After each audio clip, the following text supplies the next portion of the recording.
Islam, Islam, Islam, and welcome to Moors Heritage and History School. This is your host, Anita L., along with my co-host,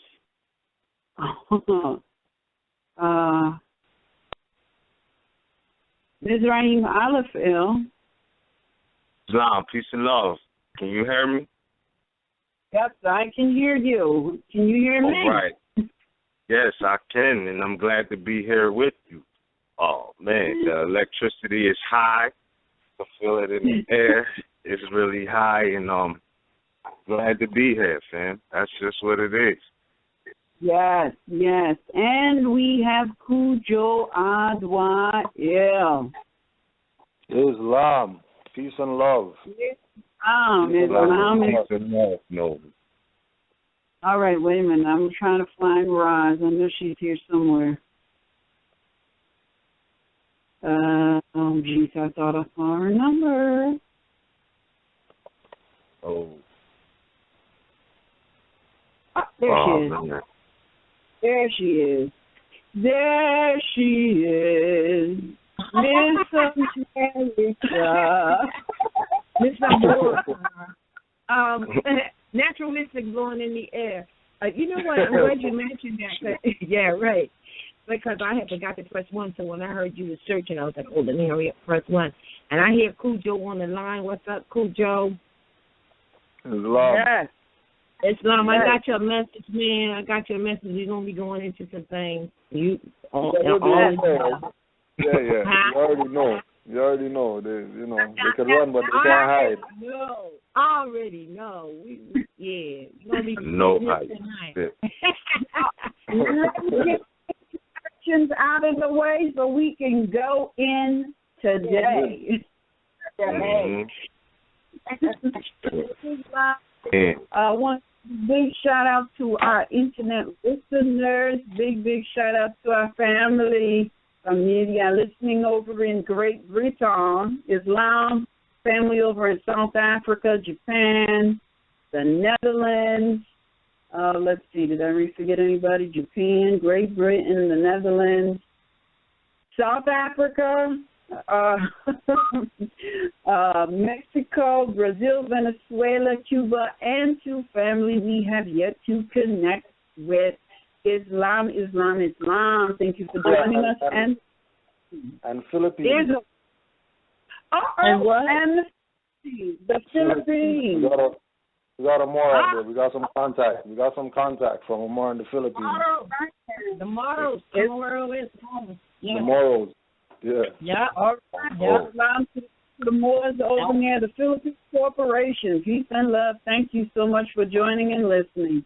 Big shout out to our callers. You guys are just something else, man. I looked at the clock. I was getting ready to send a text to my brother to tell him, hey, come on and join the call, because he just found that we do this. So, he was like, I got to hear how you be throwing it down, big sis. So I was getting ready to text him. I looked at 27 after. Ah, man, line's already full. Sorry. Callers calling in every week. Show even start filling up the lines, ready to throw down with us. Hash it out. That's what I'm talking about. This is what we do here at Moors Heritage and History School, because, family, we got to be able to sit down and talk and get down with it, and ain't no hard feelings, because this is how we straighten it out. Islam. And unite Asia. Yes, unite Asia. Yeah. And that's right. Uniting the family once again. And that's why we're all on this line, right? Because we share the same principles, national principles, like Cujo and the people. Right. We family sharing the same principles of national principles.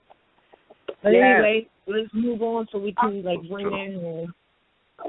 So let me make our public weekly announcement of Moors who have been kidnapped and are being held hostage.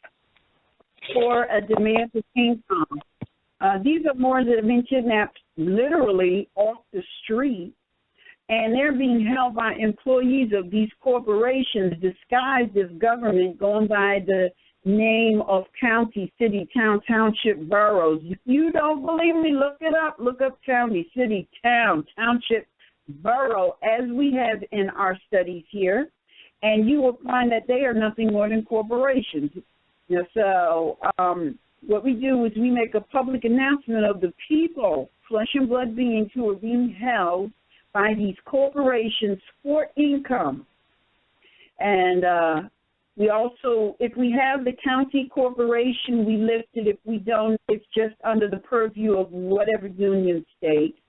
So we start out with our sister Abkare Bay, kidnapped through a joint venture between Memphis and Shelby Corporation under the purview of Tennessee, Daoud Ill under the purview of Arkansas, Amir Moslamin Ill and Kusura Kush Bay under the purview of Missouri, Asar Patar Amen Ra Bay under the purview of Ohio, Jerry Paler Ill Terryborn Bay, Jamie Cal Brooks Bay, Joseph Kanaday Ill, Kushamir Bunch Ill, Emmanuel Billings Bay, Yassin Khalik Alamin Ill, Michael Curry Bay, all kidnapped and under the purview of North Carolina. Now, the reason we say under the purview is because all union states are bound and obligated to protect all people from foreign and domestic invasion. All right, so we then have Noble Crystal Ill under the purview of New Jersey, Saya Aziz Ill and Crystal Ill through a joint venture between Mercer, Freehold, and Trenton Corporation under the purview of New Jersey, Eldridge Teron Fisher Ill and Marquis Sevion Ill under the purview of Indiana, Solomon Ill Bay and Mumi Abu Bay under the purview of Texas, William Barrett Ill under the purview of Virginia, Bomani Abidwil Ill, kidnapped by Chesapeake Corporation under the purview of Virginia, Che Ray Bay under the purview of West Virginia, Thomas Lee Bay under the purview of California, Victor Eduardo Heboye Juarez Ill, kidnapped by Harlem Corporation under the purview of Georgia, Patricia Bay and her infant baby, as well as Malik Ill Bay, all kidnapped by Atlantic Corporation under the purview of New Jersey. And that's all we have for now. There is another one, but I have to confirm the national appellation on that one before I can add it to the list, and I didn't have a chance to do that. So those Moors who have been kidnapped and are being held hostage for a demand of income. If you have a family member that you would like, or somebody that you know, a Moor proper, that you would like added to this list, please send their free national appellation, the county corporation that is violating their liberties, along with the union state under purview, to MHHS-Eyes Wide Open at gmail.com, and we will add them to the list. All right, I think that is it. Quickly, before we continue on, with regard to Moors that get kidnapped, maybe about 8 years ago, under certain circumstances, there was a brother that was kidnapped and put in a madhouse. In maybe about the last 6 months or so, he came into the information while being in the madhouse about nationality, birthrights, or whatever. So they've been holding him for 8 years. He's been in there, seen people released, seen people die in there. And he was pretty much in there in limbo, meaning that they were just going to hold him just because, how the colonists do their stuff. So he came into the information, and we just got word that after he, in the madhouse, after he put them on notice about his status, and he started challenging the so-called authorities in the madhouse about their constitutional obligations to make sure that, people are, taken care of in there, and making sure that they abide by certain things, that, all of a sudden, a bed opened up in a group home, and they just released him from the madhouse into the group home based on him standing on the square. Wow. Based on him studying. That's what's up, as a matter of fact. Yeah, based on him only. This has nothing to do with, Kudrow did something or Morris Science Temple did something. All we did was give him the information to study. He studied the information, started implementing it, and these people who had him for 8 years in a madhouse found out of nowhere a bed so he can transition from the madhouse to the group home. He's now in the group home, and what shocked his system was that they did the transfer to the group home on January 7th. Wow. Word. Wow. So he just wanted to make sure that I let the Moors know who are running RV Bay Publications that he is overly grateful for the information that is on that website, and that he is living proof that information, once applied with the right mindset, could change the ethers, could change the vibrations, right? So we just wanted to put that out there, and as well give our supreme honors to RV Bay Publications for making the information readily accessible to anybody who's willing to take some time and, put their mind to work. Wow, that's beautiful. That's nice. That's a great thing, because we're talking about the people who were kidnapped, and we don't know all their circumstances. We know their family. But you, by bringing that in, it's like, there's also, as we know, many people who apply this information properly. And I think that you hit it when you said with the proper mindset. And that's why the prophet said, I came to take you out of the mental slavery. Because if you can't get out of the mental slavery, you can't apply this powerful information. Islam. And his appellation is Mika Shabazz El. Just so, we can put that out there. Because what's funny, too, is that, they kidnapped him as Straw, but now, they're calling him by his free national name. Group home knows his free national name. Right. I'll look they don't call for him Straw. They don't call him Straw anymore. Yeah, they don't call him Straw anymore. That's what it is. Yeah. I'll look for any information that he sends this way, and give him something gratis for that. Yeah, for sure. Contact. For sure. All right. Man, that's what's up. But hold on, if I can add on to that real quick, it goes to show that what Prophet Noble Drew Ali did leave in chapter 1, as far as men being mine, and them having them in the nut house or the crazy house, by him standing on the square. Basically, that act alone was showing that he didn't have constitutional psychopathic inferiority. Straight up. Real talk. It's not a game. You know what I mean? It's a state of mind. So, man is mind. The state of mind that he was in changed the whole situation. And that applies to, if you apply that mindset to people who's even locked up in quote-unquote regular jails, because they all are nut house institutions or zoos, basically, but I know they do it on different levels or whatnot. But the fact that he stood on the Constitution, that alone, you know what I mean, shows that he wasn't in that mind state. So if he was in jail, that transition, they would say, oh, that brother is in the halfway house. But halfway, I mean, for the fact that he moved from that situation to another situation shows the transition that he's coming home. You know? Yep. I just wanted to add that on. He's definitely going to have to come home. Straight. For sure. Yeah. Islam. Well, let us get into our subject matter today. It was difficult to pin one down because there's so much going on. Oh my goodness. Right. So much going on. It's like we need to do like a broadcast every day to keep up with it, but we can't do that because then we won't be able to do the work we need to do.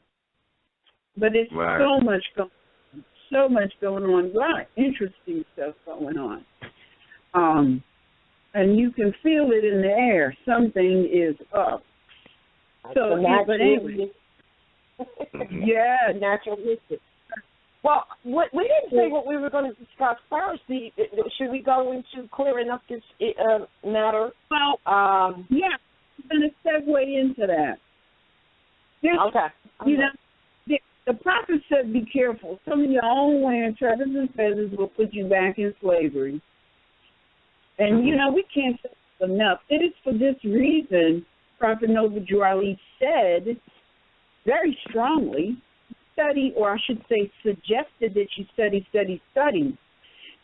If I can just get you to think you would free yourself, in order to have something to think about, you must study. And this way, no one will be able to take advantage of you, entice you into something that is in true participation in fraud, making you a co-conspirator.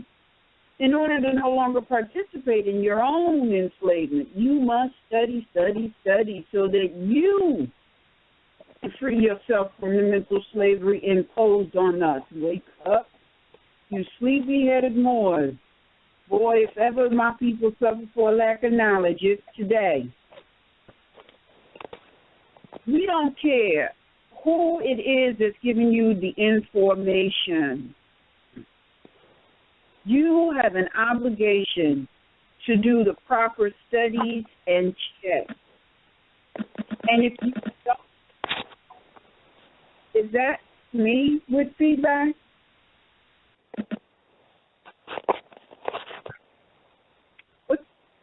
Can you guys hear me? Yeah, definitely good. It might be you. No, I was muted. No, me. All right. All right. Well, it doesn't matter. All right. It doesn't matter who you get the information from. I don't care if it is, some grand sheet, any of us on this broadcast. I don't care if Noble Drew Ali himself comes down and talks to you. You still have an obligation to go and research whatever information you are given. You have this obligation.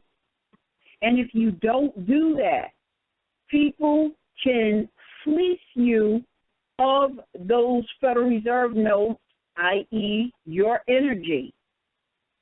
It is our obligation. And you know what? If we don't do the necessary research, we have no one to blame but ourselves. Our inheritance is, you can't depend on somebody to just come and put it in your hand. You have to do some work for yourself. You have got to study. You have got to know. And you have got to question everybody about this information. Now, it don't mean come and pick our brains and do no studying because, that's stealing other people's energy. You have to do the necessary researching yourself. Then we can sit down and have a conversation. But if there is no studying going on, we can't have a conversation. And you will be right for somebody's picking, even some of our own, unfortunately. This is one of the topics that we want to talk about today because apparently there's some people who, and this is not just going on in Canaan land, but it was heard that it's going on in Canaan land where somebody is demanding astronomical amounts of finance from the people to do what is free under the guise of someone else. And that's not cool. But those types of things can never go on if you asked questions, and did the appropriate research. It's going on all over the place because, look, I'm not saying it's a lot going on, but you always got one or two that's going to go against the grain. In every family, there's always a wild card. All right, so we're going to have some in our own. And these wild cards will take, the latest buzz information and use it against the people, especially those people who demonstrate that they're just not studying. So we want to talk about that. We also want to get into clarifying this whole birth certificate redemption thing. This stuff needs to really be put to bed. It is just a travesty that you got more who don't realize that is just when you participate in that, it says that you are a co-conspirator to fraud. Once again, you will not participate in these types of things if you are doing the study that the prophet said is required.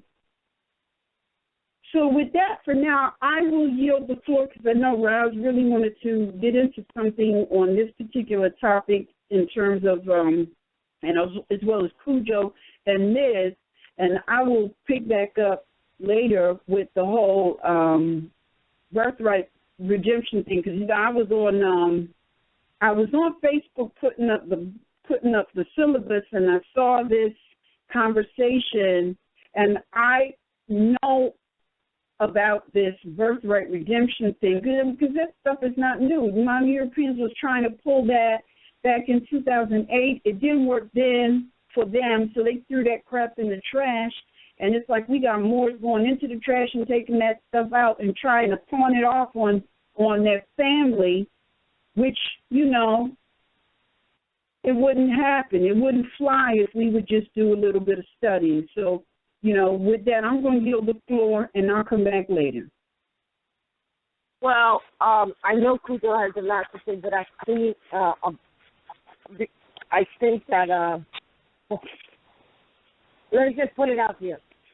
Because, Cujo, I didn't get to you. It was just the other day, a sister had emailed me, and what they said was, listen, I'm in Canaan land, and I went to this temple, or affiliated or communicated, and they wanted, I think she said $600. Someone was on $400 to $600 for her to nationalize, and her spirit told us something, to do the nationalization paper. The actually, let's call it what it is, because there's no such thing as nationalization. To do the name correction and judicial notice and proclamation that we have on the site freely for everyone. And I think, you know that, and you have it as well. So I said, well, what temple, where was that in Canaan land? Now, she emailed me back, and she said it was your temple. And I moved better than that, So being the stuff hit the fan, that there was another temple apparently that had opened up in Canaan land area, who was in fact doing this, and because they were at some point, or some members or whoever was, them, or they are also members of your temple, at least they're using that, saying that, then they're obviously implying or leaving it open that, in fact, it is your temple when it is not. Now, in addition to that, a while back, maybe a month or no more than 2 months ago, I also got a letter from a temple or email that they were, in fact, opening.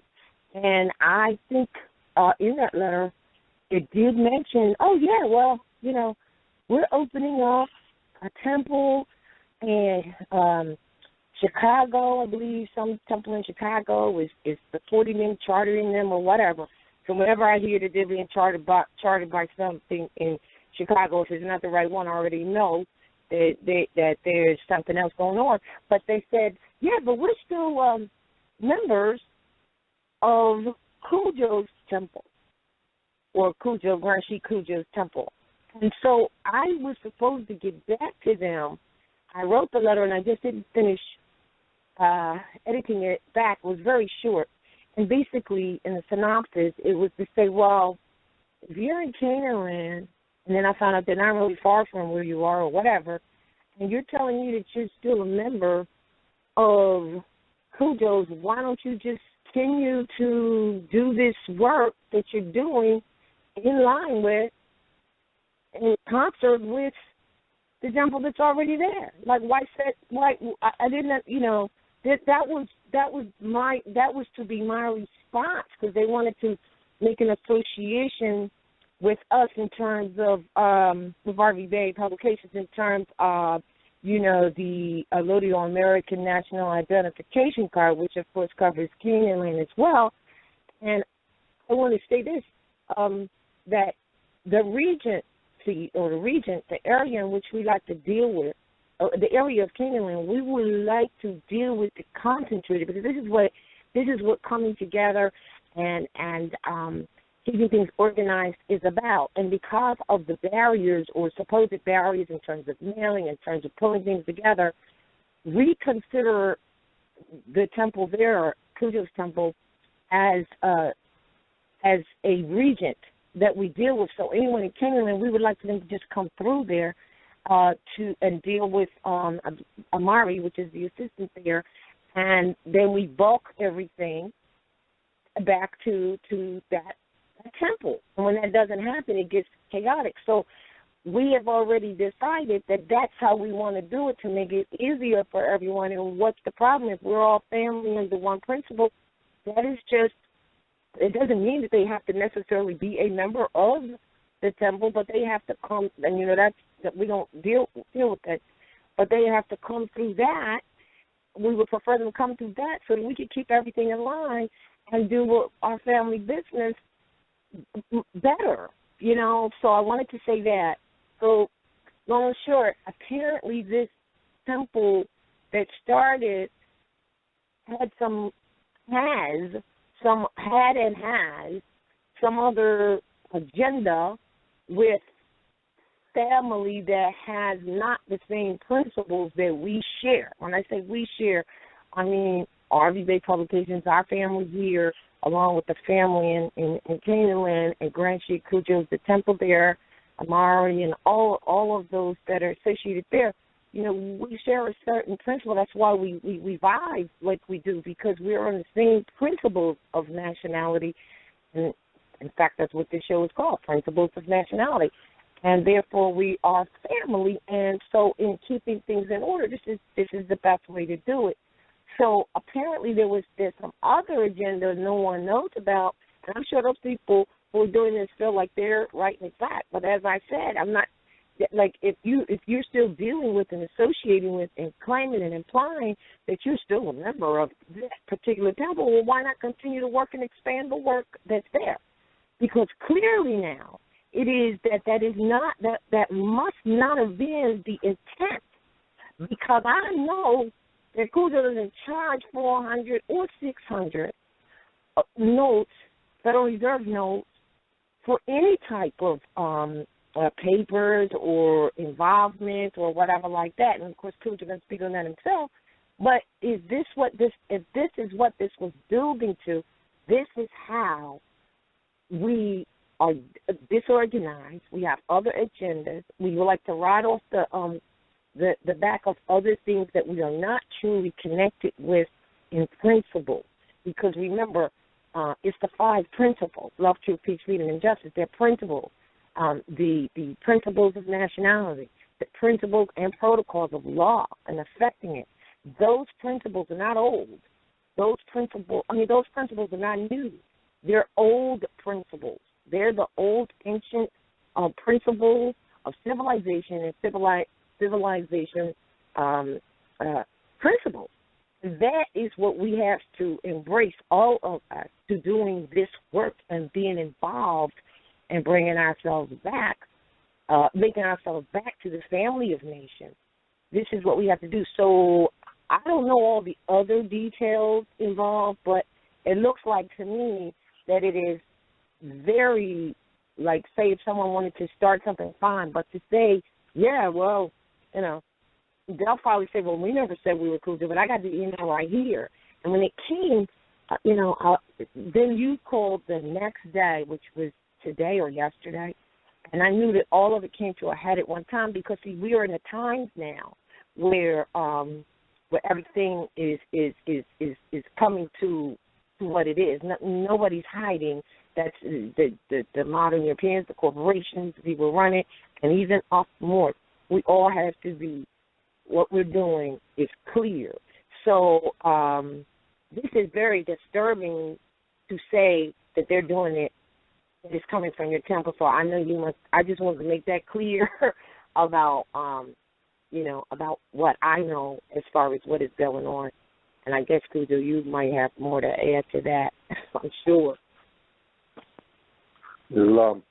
Well, I mean, we ever since we started the temple out here, our custom with regard to people proclaiming their nationality and paperwork and things like that is based on how we were taught. You know what I mean? And we weren't taught charge for stuff. Like, that's not how we were brought up. That's not the angle that we've ever stood on. Like, we've never stood on overcharge or charge people for things that, is theirs, And, it's not that people can't do what they do. I mean, their birthday is their birthright. If they want to do craziness with it, go right ahead. Just make sure you go over there in that corner and do your craziness. Don't affiliate it to us. Because we've had enough experience of people trying to undermine what we're doing here from claiming that, because we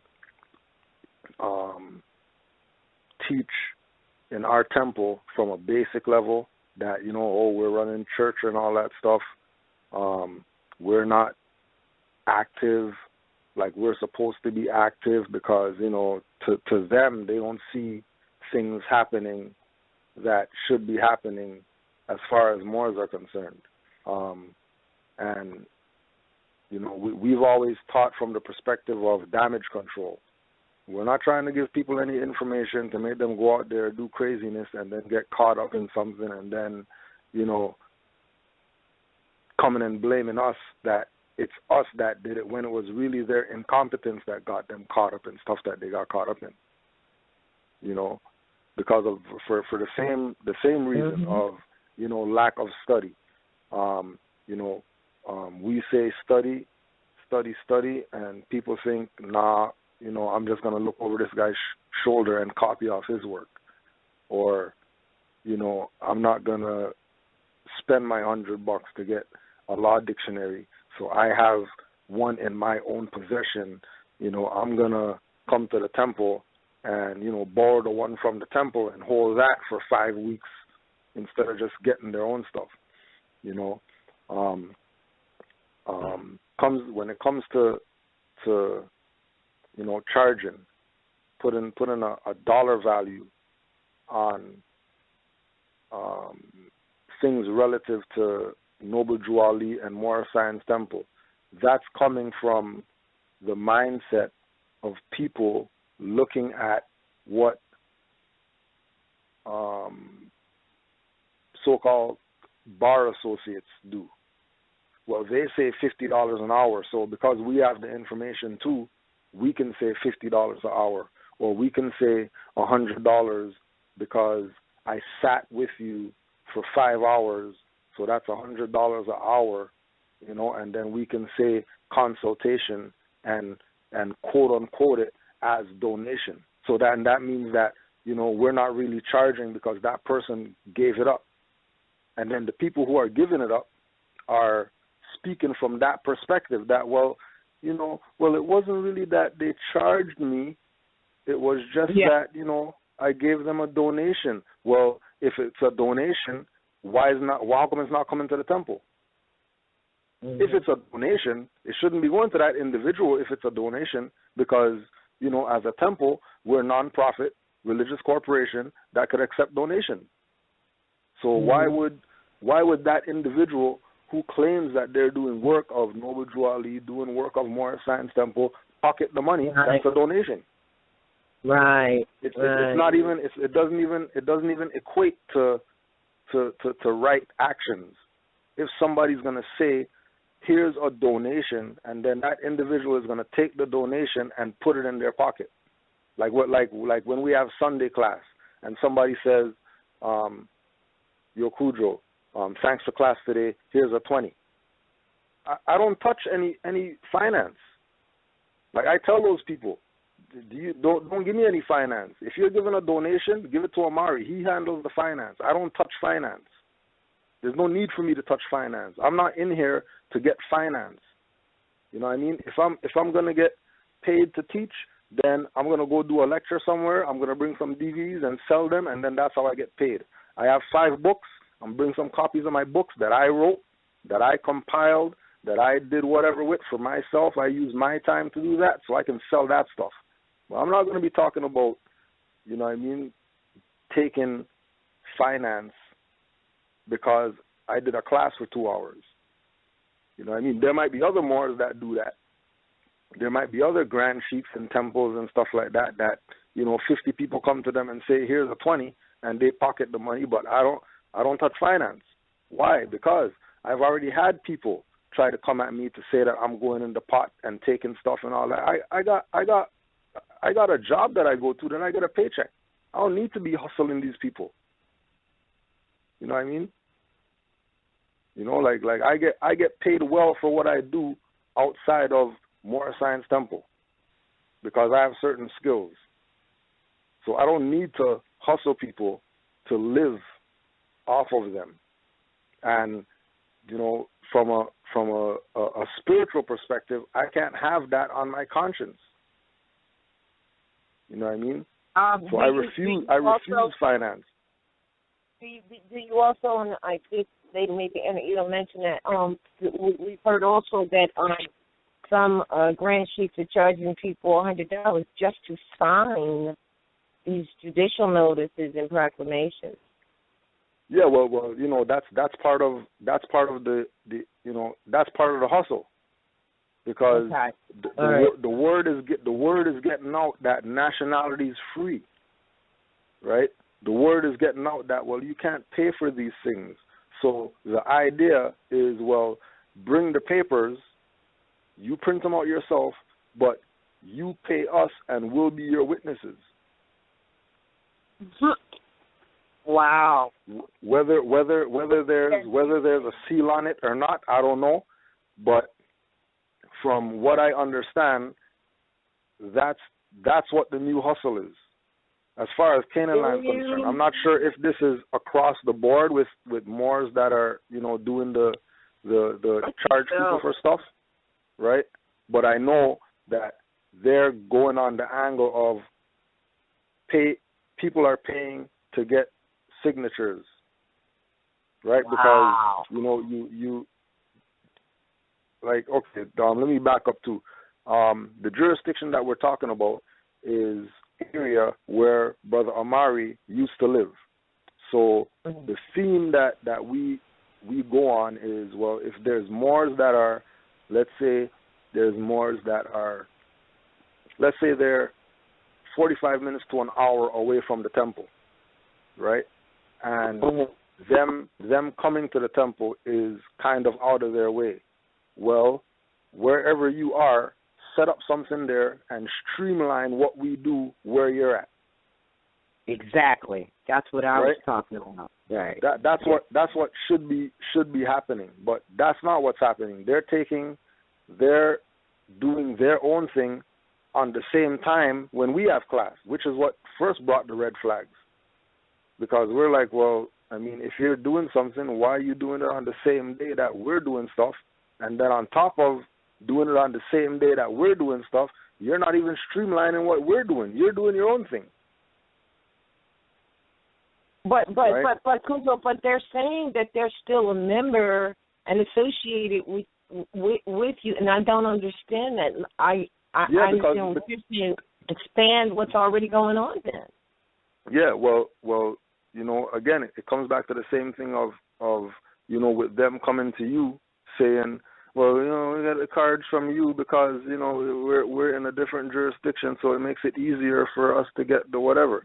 Just like they said, okay, we're going to go to Chicago and get a charter from Chicago, and then, you know, if there's just if it's dirty Moors, then they'll give them a charter instead of doing like the competent civic-minded Moors who have come back to us and said, hey, you know so-and-so? Yeah. Oh, you know they came and asked us for a charter? We had multiple Moors from Cali to Mecca to even Europeans who you've had conversation with, that these people even went to even Europeans about getting some type of authority from them to set up something in the jurisdiction where they're at, so they have no affiliation to us because, you know, according to them, we're moving too slow and, you know, we're not doing what we're supposed to do, and, you know, they seem to have more knowledge on, quote-unquote, the administrative processes to help people get out of their tickets and their cases and their whatever that they're dealing with, which, again, goes into, you know, the fact that people are waking up. We were talking about this earlier in class, that it's becoming easier to play people now because people are waking up at such a rapid rate because of the work that, you know, R.V. Bay, you know, Moore's Order of the Round Table, Great Seal, all these people have been doing for all these years. Now the work is starting to catch up to the people. Yeah. Right? Yeah. And then the people who have ill intentions, they're just sitting by the side and, you know, raping dumb people or raping people who don't fully comprehend what it means to study. Right, you know? to apply the information, because it's only through the application that they're going to gain the wisdom. Right, and like you're saying, majority of the people aren't like the sister that emailed you who's on, you know, and I mean, you know, I think personally is that because she's pregnant, her senses are heightened. So she picked up on certain vibrations about the incident that made her not give the 400.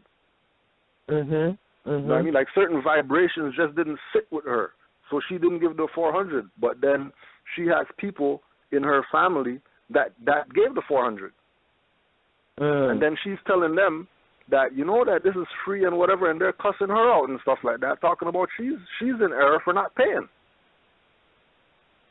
Oh, wow. Crazy. And as far as the signatures, as far as what we have, we witnessed at the ceiling, and I just want to put that out there for people who may be running around with a chicken with their head cut off, because a lot of them say, well, I'm in such and such area and there's no other Moors around and stuff.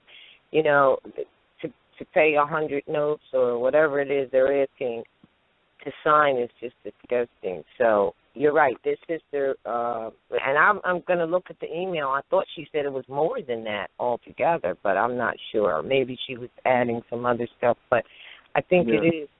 Yeah. Well, and again, it's you know, we don't see these things as, you know,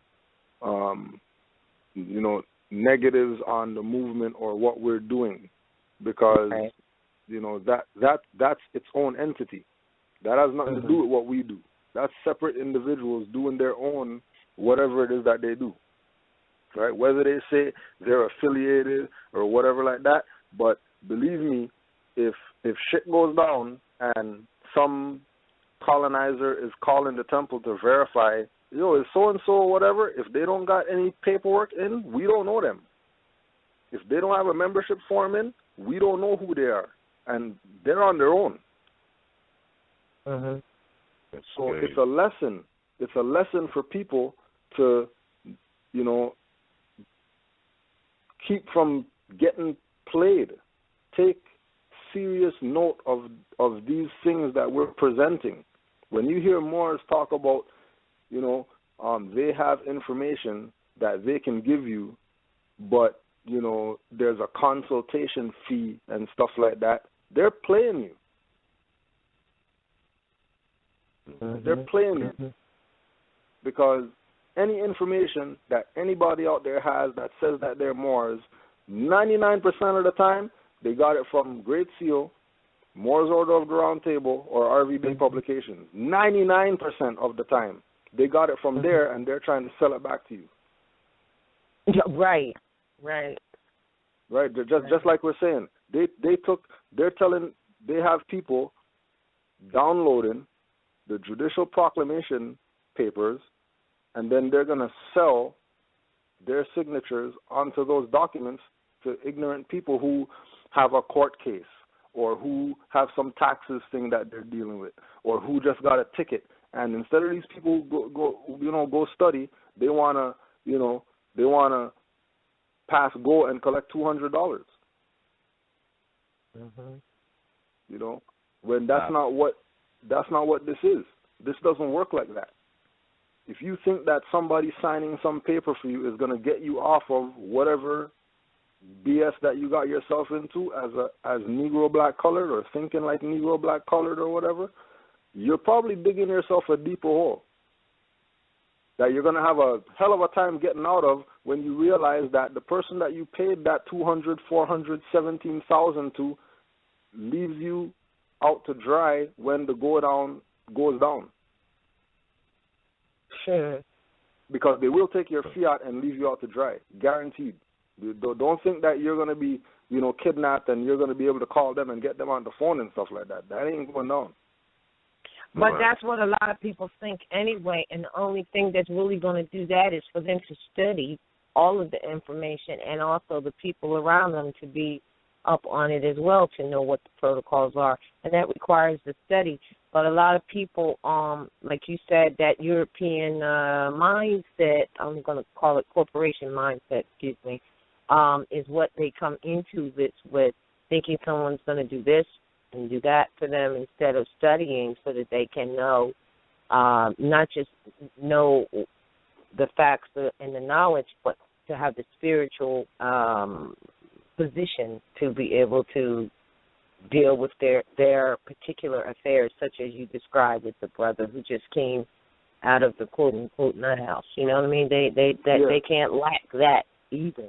You know, that's why it says that's why the prophet said this is divine and national. You can't divide the two. Yeah, and you know, another thing too with regard to, you know, out here they have they have a similar process like the UCC called PPSA, right? And the PPSA is Personal Property Securities Act. Now this is an act, and it's doing with the same thing. Go authenticate the birth certificate, and you know what I mean, go through this process of claiming the birth certificate because, you know, the bond, and then you can discharge and all this type of stuff. But how much of these people ever looked up authentication to know that, you know, the authentication is a attestation by a proper officer, which these people are corporate that you're going to get authentication from. Which means that they're not a proper officer. So I know I was going to go ahead later about looking up the word certificate in the first place. It's mind blowing too. Right. Yeah. So they say authenticate the certificate. The certificate is not official. The individual authenticating is not official, but they're going to move on the guise that they're doing something official. And then when it doesn't work, blame the information instead of blaming their incompetence.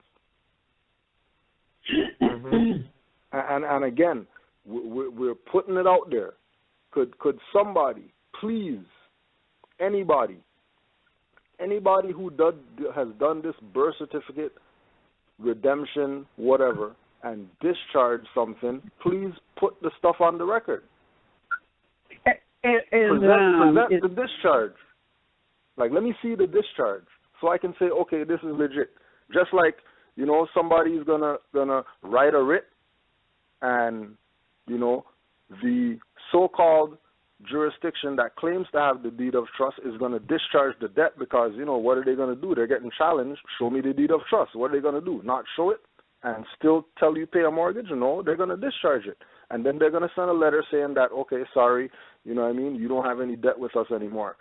So the discharge is not really, the obligation of the discharge is not on the person with the debt.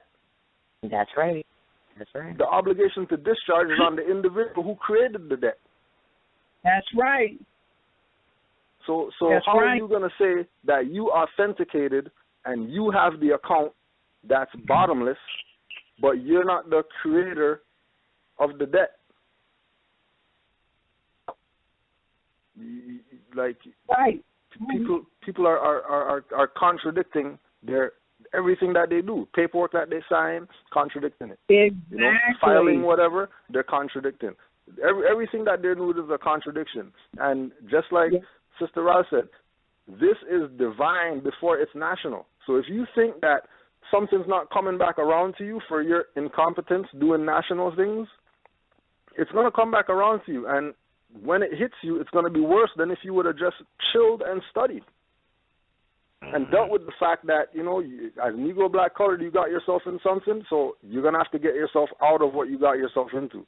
Don't try to skip around trying to deal with the fact that, you know, you played yourself by having a birth certificate, by having a license, by, you know, paying taxes. You played yourself. You know what I mean? And other people played us, mainly our own, because like we were talking about in class earlier, Noble Drew Ali came in 1913, and these people were bankrupt. They had nothing.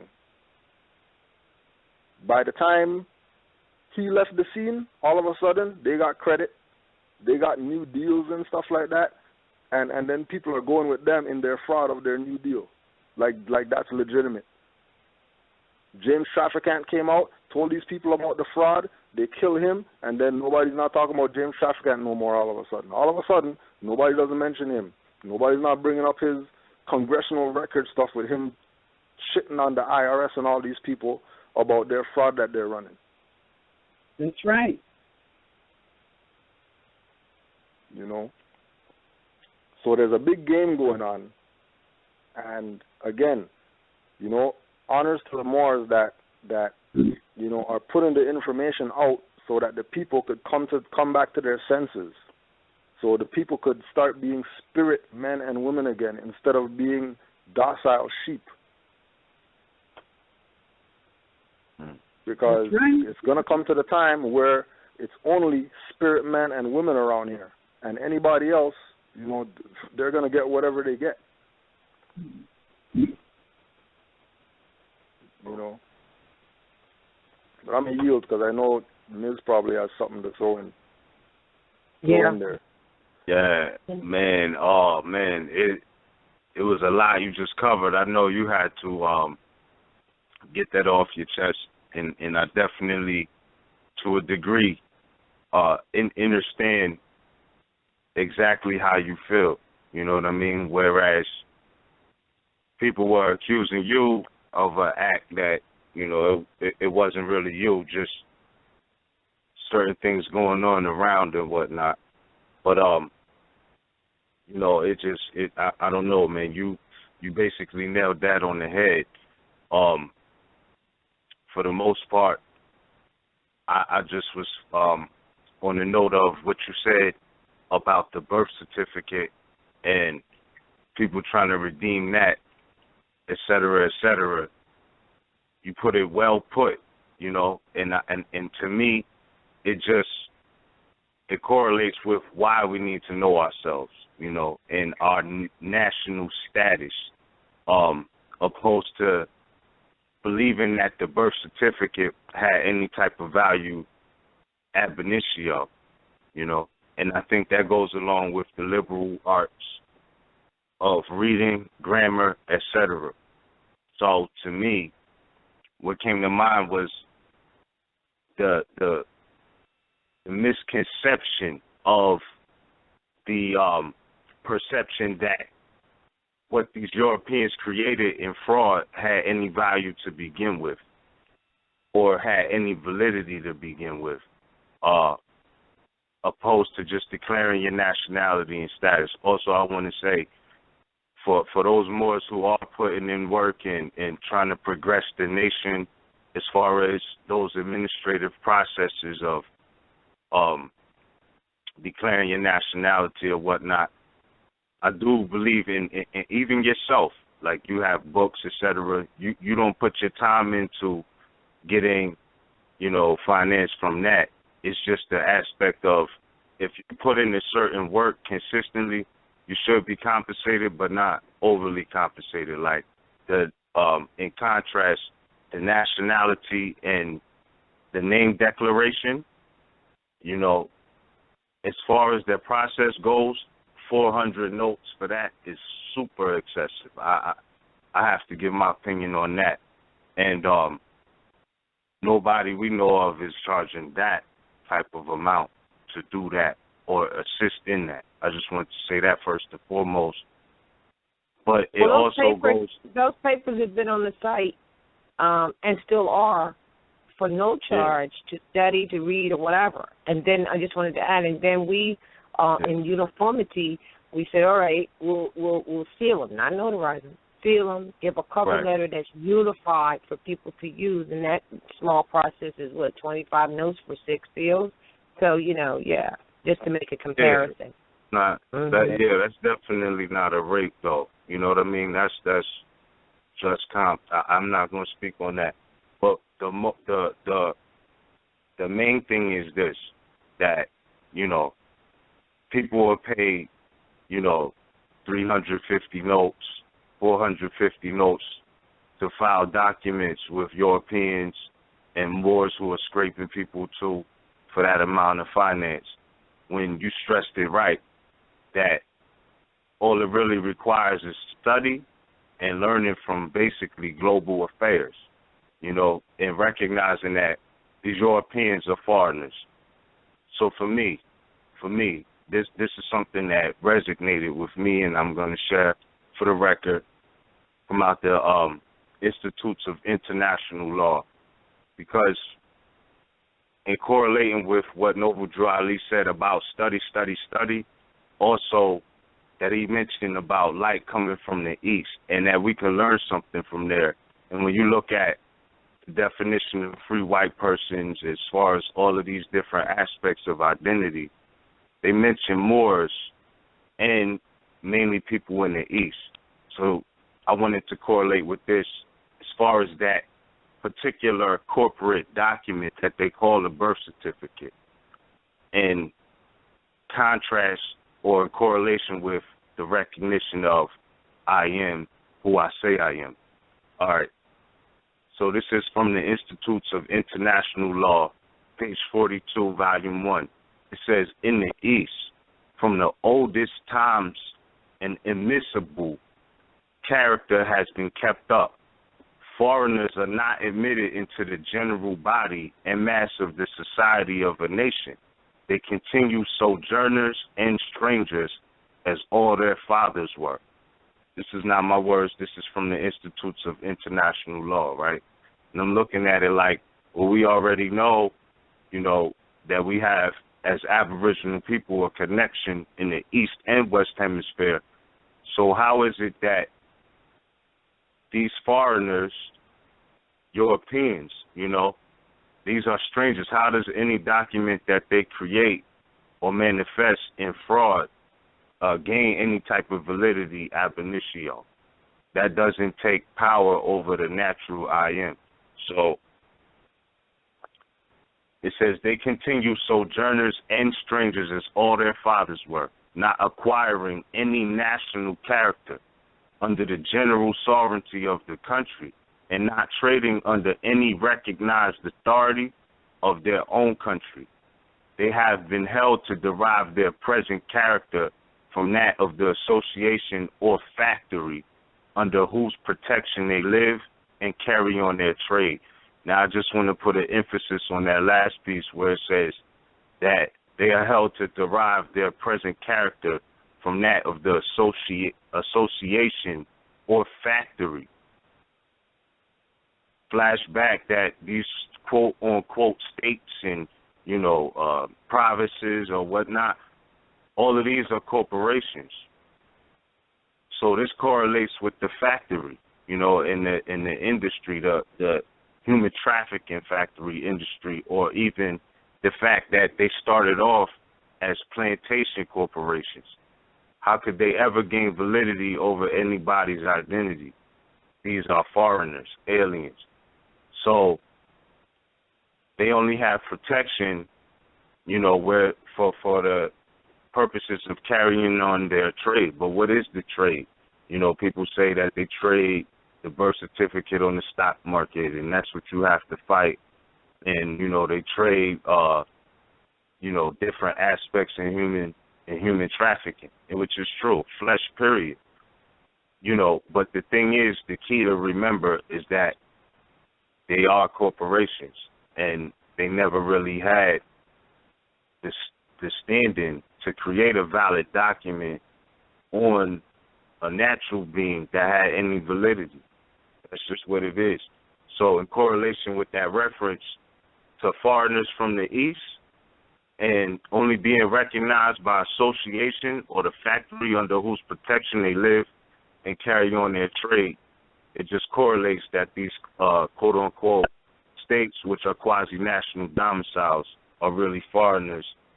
And as long as you are in your own proper person and have trust in yourself, as you was mentioning, even to the simple degree of the brother who came out the halfway house, hey, this is real, They don't really have standing. So with that being said, these foreigners do have a corporate monopoly going on. That's a fact. And basically these corporations are like factories, and it correlates back with the industry or the quote-unquote nigger industry or whatnot. That's what really stood out to me in just recognizing what's real and what's not. And with that was my piece on that particular subject of the birth certificate and redeeming that, and just being compensated for the work and the energy you put in. You do it for free. If nobody compensates you, that's a divine protection from the universe, just because you do what's right and in your heart. I think whenever you do what's in your heart, things are always going to protect you. If you want to call that karma, good karma, bad karma, whatever, you get compensated by the universe in that aspect. Also, I wanted to add on, too, before I yield the floor, this is just my piece on this, from the Institutes of International Law, which, was pretty interesting. It says this, because a lot of people say, oh, well, since the Europeans are here now, they're Americans. And that's not necessarily true. So I quote this. It says, as national character cannot be acquired by a mere intention of settling. Now, we know that the colonists, conquistadors, the modern Europeans who are claiming to be white people and Americans, which they are not, are quote-unquote settlers or whatnot, But anyway, they don't acquire any type of national character from this. So neither can it be divested by mere intention of removal.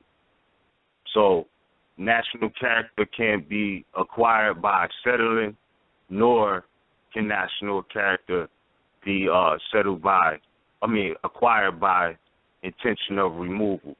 Example, like the Trail of Tears, Those were Moors or whatnot that was forced removal. But at the same time, it wasn't their intention. So, you know, whatever tribe they want to call them, the bottom line is they were Al-Moroccans, Moors. And nobody really lost their nationality from an outward intention of removal. It goes on to say a mere intention to remove has never been held sufficient without some overt act, being merely an intention residing secretly and undistinguishably in the breast of the party and liable to be revoked every hour. So I was thinking like, wow, that was some powerful language, you know, to be revoked every hour. These are foreigners, so their status is definitely to be revoked or liable to be revoked every hour.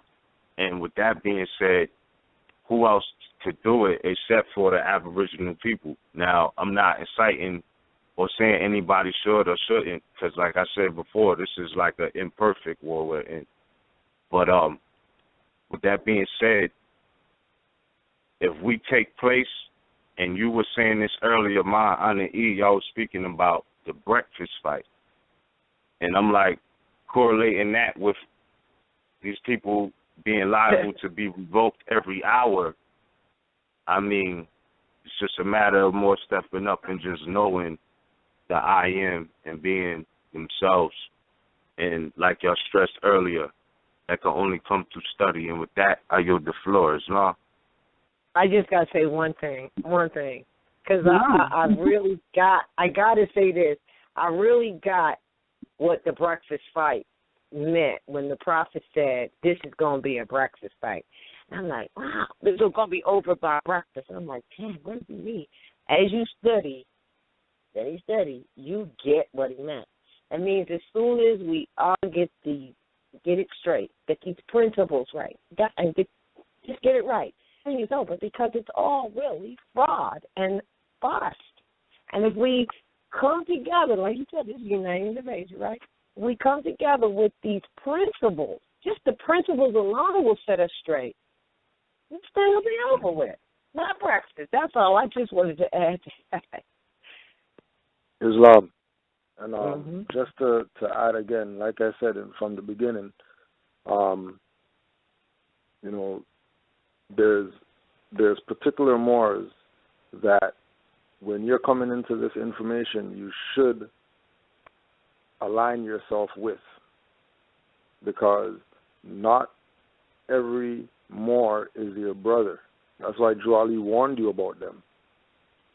You know what I mean? Like, there's particular Moors that you should be studying from.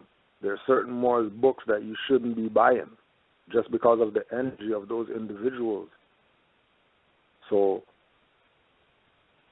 in our early upbringing, we were given all the articles that Noble Joali wrote for the Moors, so the Moors know what they're up against, right? And one of those articles was Divine Warning by the Prophet Noble Joali.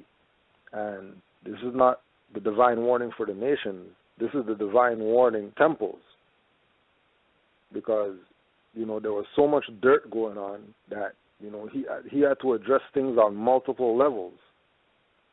He wasn't just addressing the fact that Europeans are here and they're foreigners and they're 3,000 miles from home, they're going to have to take water and all that type of stuff. He was also addressing down to the common denominator of the temples, the individual temples. He even went further and addressed individuals personally in letters, so Moors know what's going on, and there's no secrets, because, you know, he said that he took away all the secrets, but then we get to 2016 and we hear that there's secrets, that everything is not being told, right? So we just wanted to put on the record the divine warning by the Prophet Noble Joali, the general laws as said by the Prophet, October 17, 1928, right? So, and then keep in line with the timeline that all of his letters that he came out with, articles, whatever you want to call them, were from 1925, 26 to 1929. Prior to that, he was teaching, when 25, 26 came around, and he started, you know, to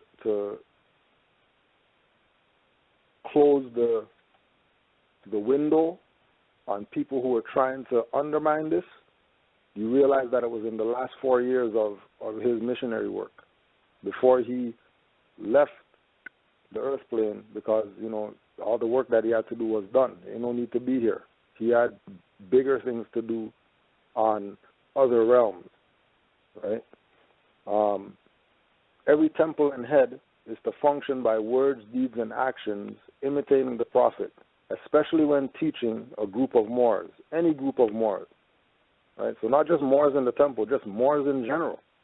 Any group of Moors that are being taught by a Moor, that individual has to function by words, deeds, and actions. So based on the actions of people selling whatever that they're selling, right, that proves that they're not worthy of being teachers, which is why, you know, we don't charter out here. We have the authority. We have charters that we could print and seal and give people charters, but people's actions and deeds prove that they're not deserving of running anything around here. Which is half the reason why people are doing what they're doing, going and doing their own thing, because they think that, you know, we don't have the right to, you know, do what we're doing. But Noble Ali said, protect this, and we'll be damned if we create and we establish something out here that's pristine, that these dirty people come and mess up just because, you know, we want to have temples all over the place, so we'll just give anybody charters. You know what I mean? You better walk the tightrope to prove yourself worthy. And if you walk the tightrope from one side of Niagara Falls to the other side without falling over the falls, then, hey, all right, you're qualified. And clearly, if you fall off the tightrope, you're not qualified. You know, but don't get mad. Just, you know, keep studying, keep coming to class, keep yourself lined up. These are the general laws. The supreme laws will be handed to you later. The heads of all temples are to submit a monthly report of all finance, right? This is another thing that people don't want to do. Same thing that we're talking about. If these people are members and they're getting donations and they're talking to all these different Moors and saying 200, 400 or whatever, they should be submitting something to the grand body out here saying, okay, well, you know, we accepted donations. It was 100, 300, 500, 800, 3,000 or whatever like that. You know, here's the record to show. And again, these individuals that are out here doing their own thing, right, none of the individuals that they deal with come to the temple and become members, right, which is a whole different thing. Because anybody, if somebody's a member of Moorish Science Temple of America, Moorish Divine and National Movement, and they engage somebody that's not a member, why wouldn't you let that individual that's not a member know about being a member? Why is it that we haven't met anybody? All we're doing is getting calls from people. Yeah, you know, I got charged and I got this and I got that and this individual told me that. But how come you haven't been to the temple? Well, you know, we live far away and we're yeah, but there's Moors that are an hour away that come to the temple. I mean, me myself, I take an hour-and-a-half bus ride every Sunday to get to the temple. So who has the excuse if the Grand Sheik's taking an hour-and-a-half bus ride? Nobody can say that they can't make it to the temple if I'm the Grand Sheik and I'm taking an hour-and-a-half bus ride to get to the temple. Nobody has any excuse that they can't make it. Just like we said in Mecca, when we went to Chicago and the brother with the walker made his temple meetings. And the Moors that were the grand body in that temple, there were Moors that living up the street that weren't making their meetings. And the guy with the walker is taking the bus and he's demanding that he not get a ride. He's like, no, I don't want no ride. You know what I mean? Yeah, I know I got a walker, but I don't want no ride. I'm going to make my temple meetings because Noble Ali said make your meetings, even if you have to crawl. and this guy had a walker and he was making his meetings, right? The heads of all temples are to refrain from all wrathful words, profanity in the mildest form from all the members of his or her temple. They must live the life of love, truth, peace, freedom, and justice, and refrain from all alcoholic liquors or any other harmful possibility that will terminate to destroy peace or any other of the divine principles. They are not to contribute to anything that will cause the public to disagree with him or her. And for one to lead a group of Moors, you must keep your house clean, clean with good deeds, kind words. Your wives, brothers must hear good works, kind words, and must know of your good deeds. If there are children, you must see to their support. Follow this divine principle, for if you don't restrict to this divine principle, then you are not a true Moor. And the heads are not to charge for membership, or to overcharge for cards, buttons, or anything issued by the Prophet. Those who contribute to either of the preceding are not Moors, but robbers. Membership, sisters and brothers, is free, not only here, but all over the world. The button is 25 cents, card 25 cents, and 1 month's dues are paid. Every member pays 50 cents a month for dues. This money goes towards the support of the temple. This, if not paid, does not entitle you to the protection that is provided for you, and especially if you are not working or in the position to work. If you neglect to fulfill this small duty assigned to you, how can you rightfully expect money or other help when you are sick or otherwise disabled?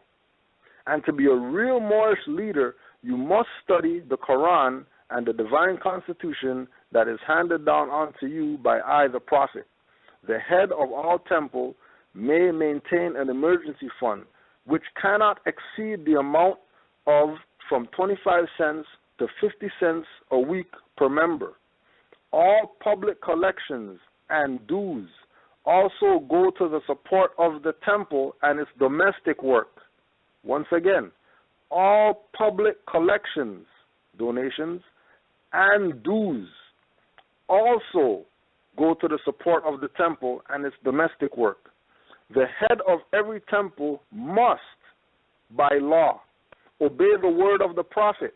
And if any head leader or head of any temple fails to obey these laws, embezzlement is his charge and is subject to enforcement by the law, by grand body, and the penalty may be a fine or removal from office or placed under a very heavy restriction of the law. Supreme words of the Prophet Noble Drew Ali. What more needs to be said to these people who are claiming that they have some authority in this Moorish movement? What else do they need to know? Sure. Right? You're not restricting to the principles. You're telling people that you're charging them for stuff that they shouldn't be charging for.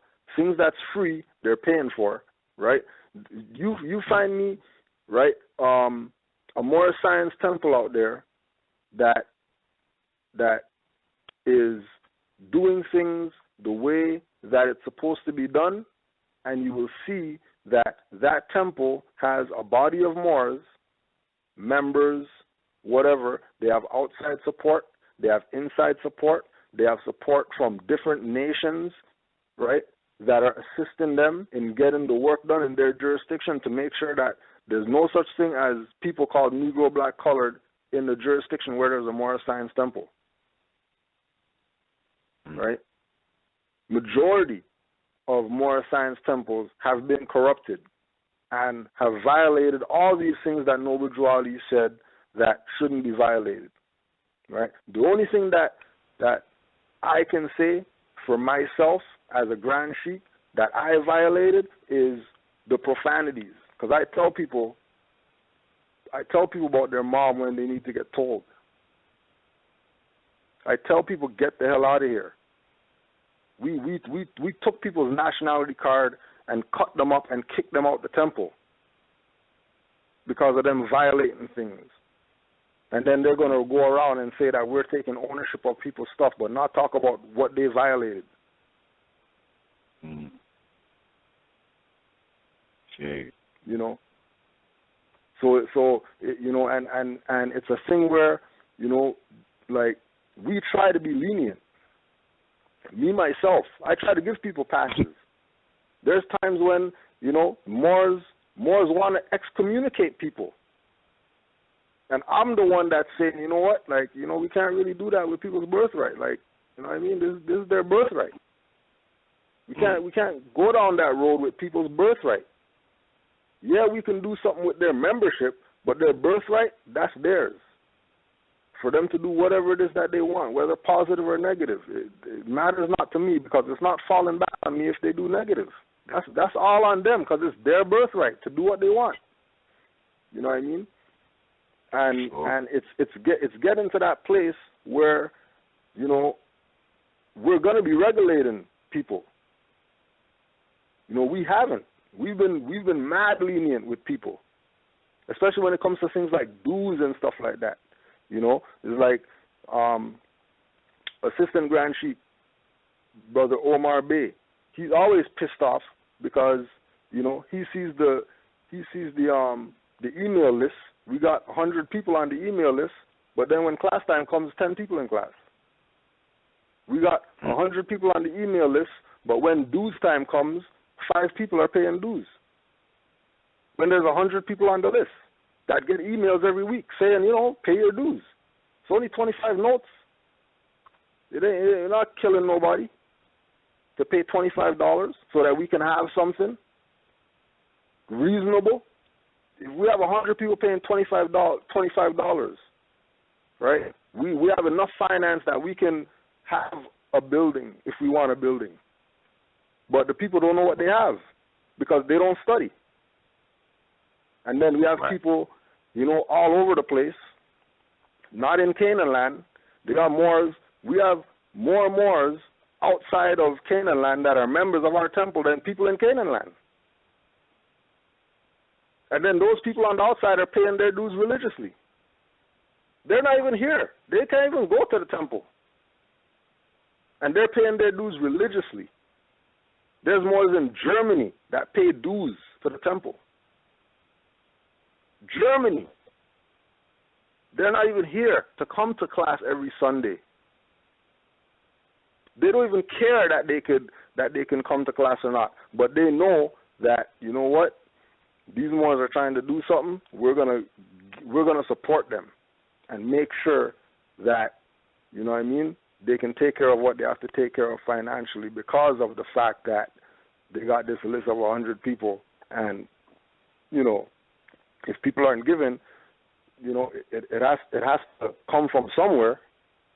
You know what I mean? And we're talking about, you know, not even paying dues to get something. They're not even given finance to say, okay, well, you know what, I gave, you know, whatever, please, you know, make sure I get a book or make sure I get a DVD or make sure what. They're just doing it just to support, just because they realize what this is, what Moors are trying to do for them in their soul, their spirit, their mind. They feel content that they have to do this.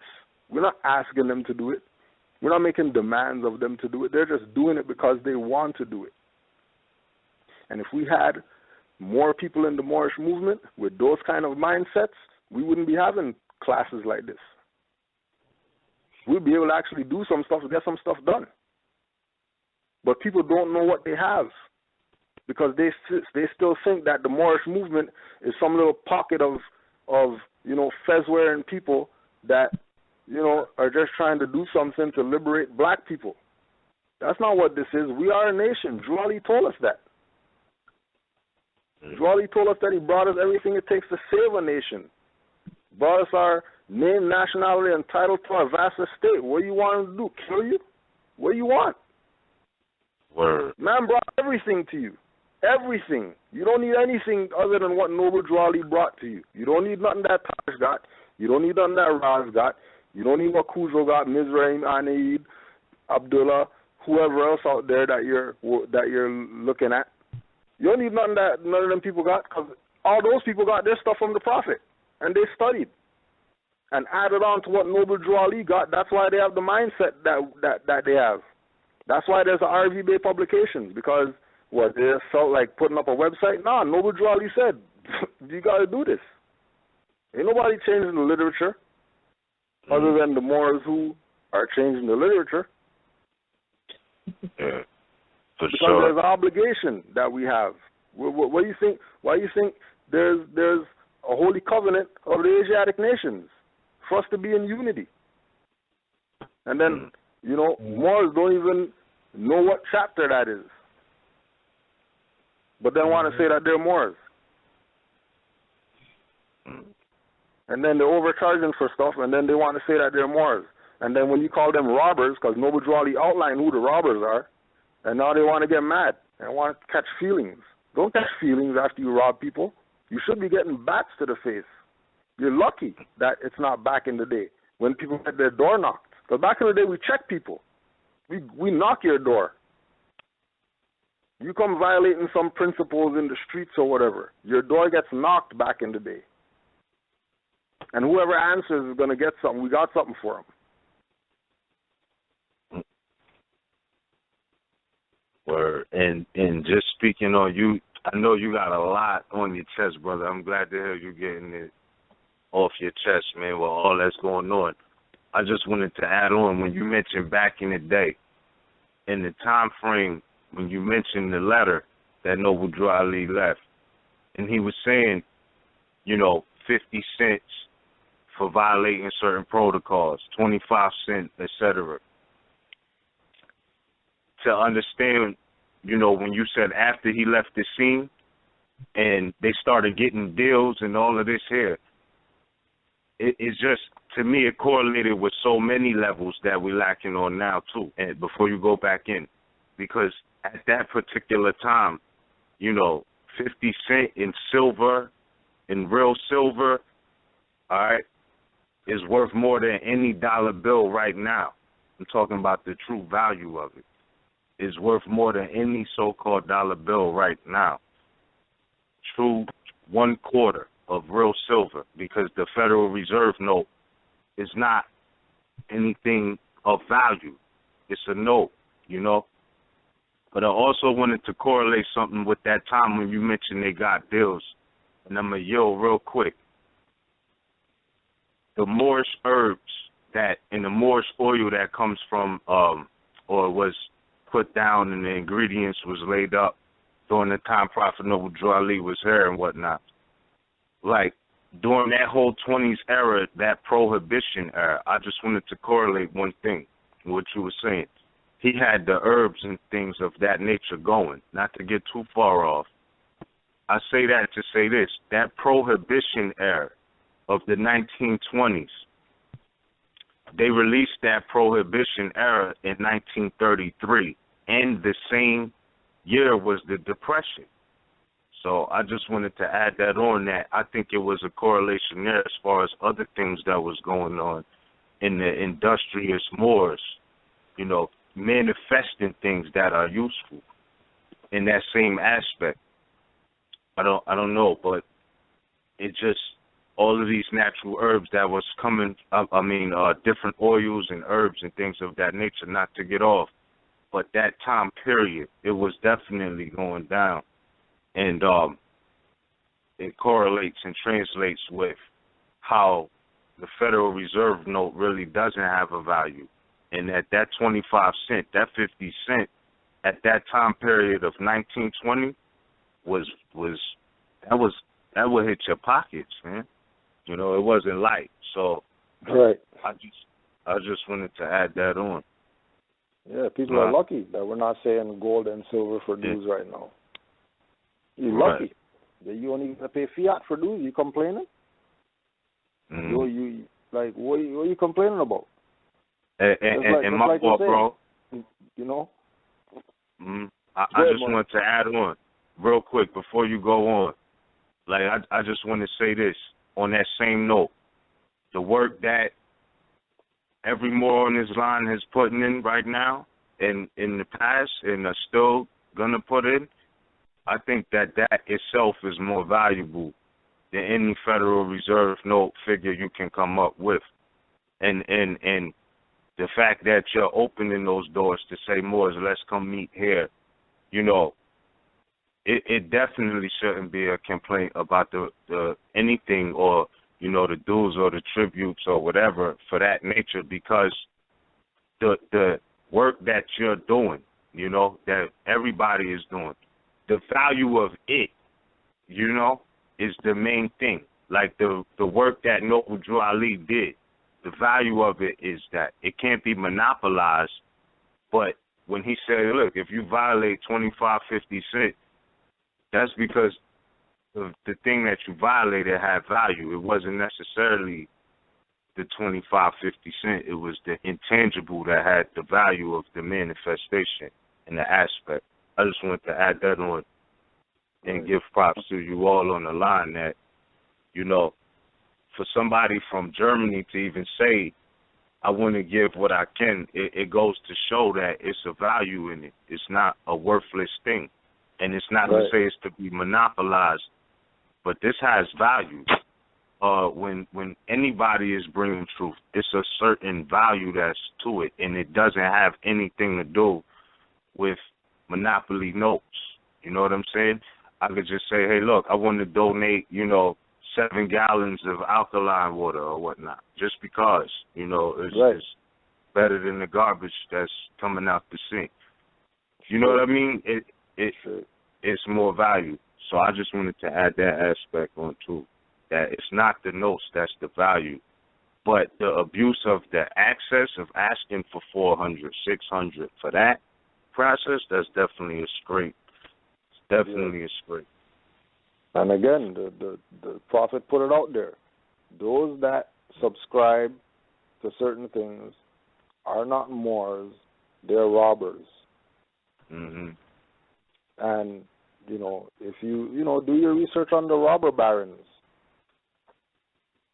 Mm-hmm. Do your research on, you know, treasonous activity and the punishment for treason. Mm-hmm. Because remember, you might think Moorish Science Temple of America, but this is nationhood. This is not some organization, even though it's an organization. This is not no organization. This is nationhood. And like I'm saying, you know, we're lenient because we're a little bit civilized. We're trying to do things under the principles, love first. But, you know what I mean, you keep violating the love principle, you know, justice will take its course. Mm-hmm. And it might not be Allah. You might just cross the wrong Moor. You might just cross the Moor who's really serious about their nationality and birthrights, that don't play with their nationality and birthrights like that. Mm-hmm. And it's getting to that place. It's getting to that place where, you know, young people are getting this information. Eventually, they're going to be backing up all these people who've been playing with their birthright. Because there's a different breed of they're not us when we were 18 or whatever. These new Moors are a different breed of Moors. And I'm saying new Moors newer than we're new Moors. These younger generation of Moors who have their ancient foremothers and forefathers mindset. You know, and it's not a you know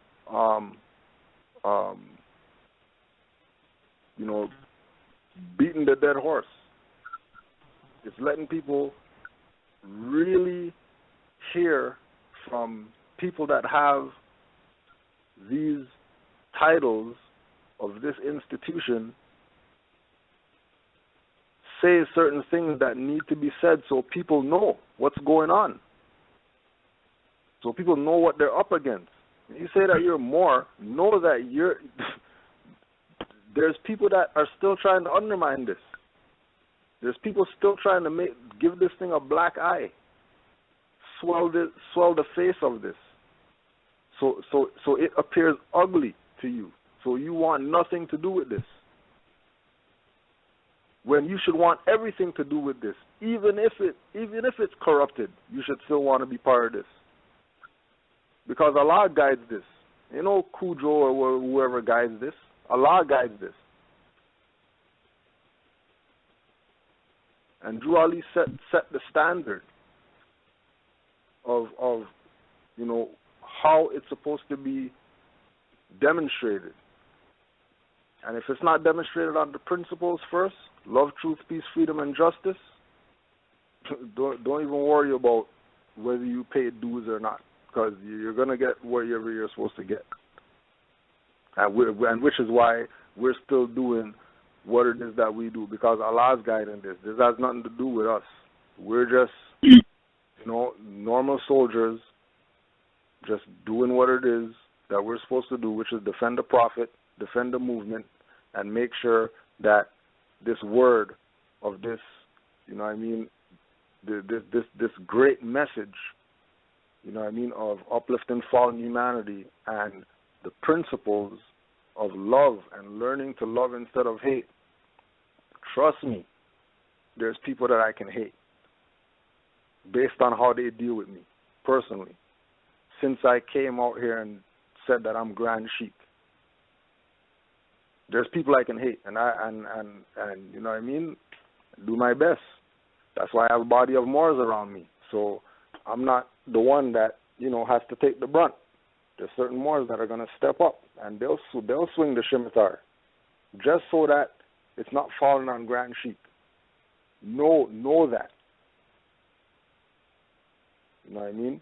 So we want to make sure that we acknowledge all the people who have been supporting and have been dealing with the 5 principles on the highest level ever since we started this great missionary work out here. And we applaud you and we give thanks to you for standing up and defending the Prophet Noble Drew Ali and the Moorish Divine and National Movement. And anybody else who's against that, don't worry, you got yours coming. Because it is going to come to you. That's a guarantee. And that's not for me. All right, Islam.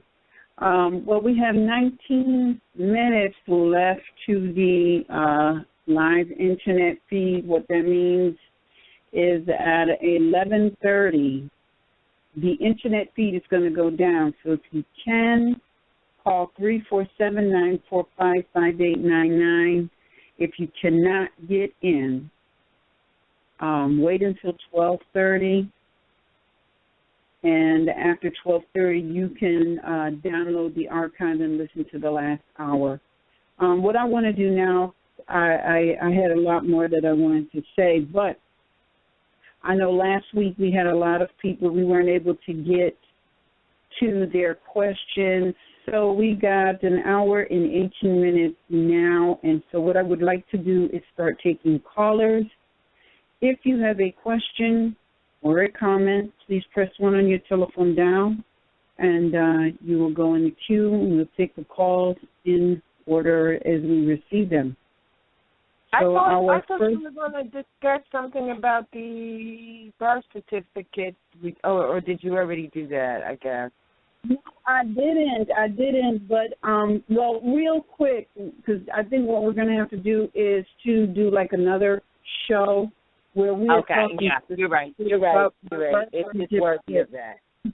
Yeah, because there's so much misinformation, and the prophet says study.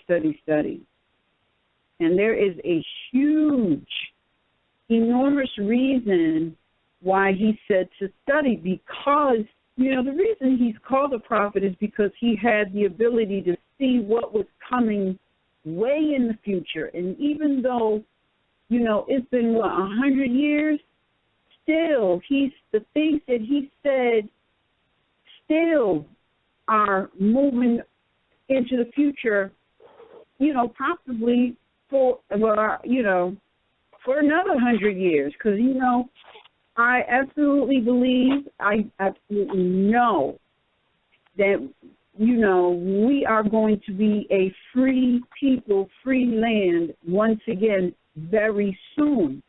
So, but he did prophesy some good things. And I think some of those good things will happen once we, after the breakfast fight. For real. because the breakfast fight can happen at any moment. We just need, a small amount of more to change their thinking, just that quick across the nation in strategic places. It's a done deal. I wanted to talk about the birth certificate, and what I will say is this. Beware of anything under the guise of a birth certificate redemption.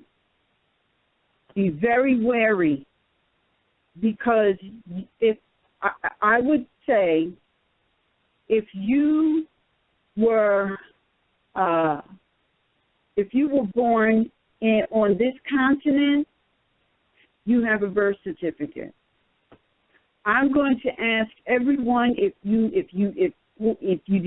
have one, go look at it. If you know somebody who has one, go look at it. These birth certificates, they are not put out by the state. They're not. The state has nothing to do with the birth certificate. Just like many times we receive documents from these counties, and they put the state up top. But the state has nothing to do with that. They send out these charging documents, and they allege that they're speaking on behalf of the state. No, they're not. They're not speaking on behalf of the state. But none of us has ever asked the state to produce the authority where a foreign corporation can speak for a union state. So, we're going to have another show and talk about this in detail, because once again, we got these sons out there talking, your mother did this, your mother gave it up. My mother didn't do no such thing. No mother upped her baby to a corporation knowingly. And if you understand, everybody wants to talk about, it's a contract. It's a contract, and your mother signed the contract.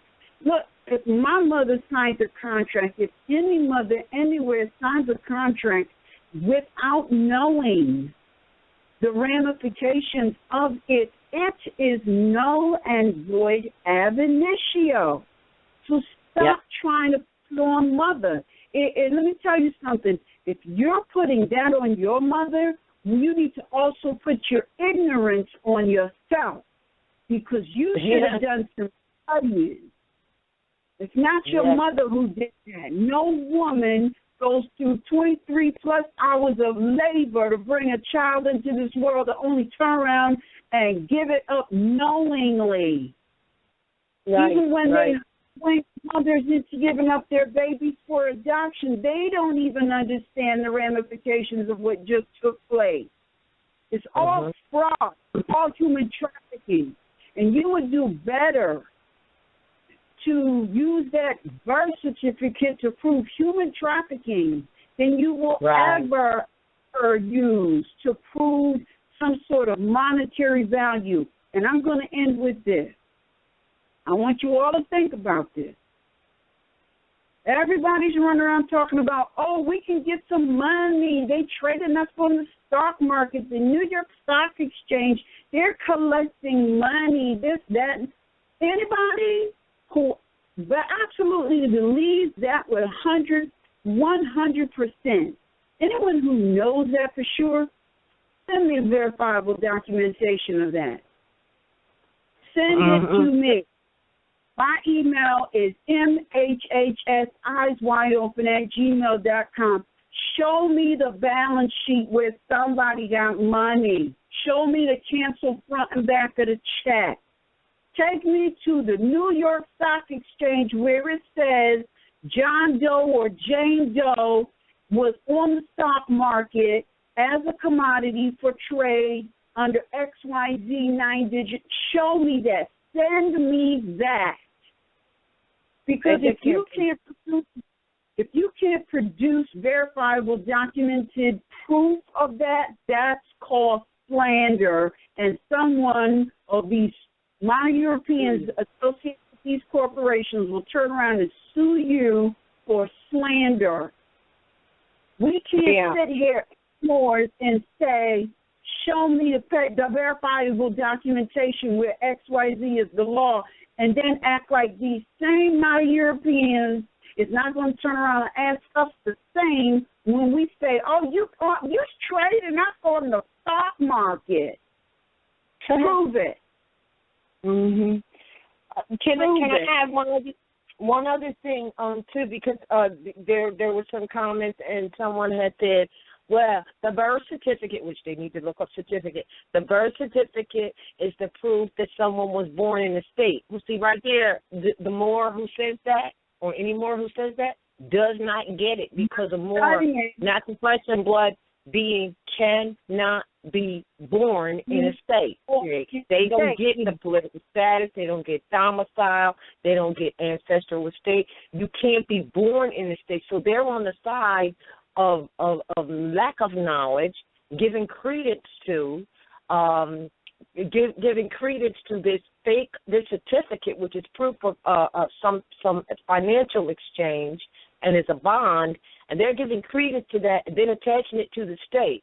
They have not studied enough to know what's up. And lastly, I'm with you, this thing about, well, your parents or your mom did that. No, you just hit it. Your mom said you were, whatever she called you. It's these corporations that created a derivative, an all caps, created a bond, and it's not you. That's why you X-rail it. It's not you. So, like you said, Mom didn't do that. She said whatever she called you. They went out and created that. There was no agreement. Right, because if a contract, it's not a contract for that reason, because if it doesn't have full disclosure, then it's void.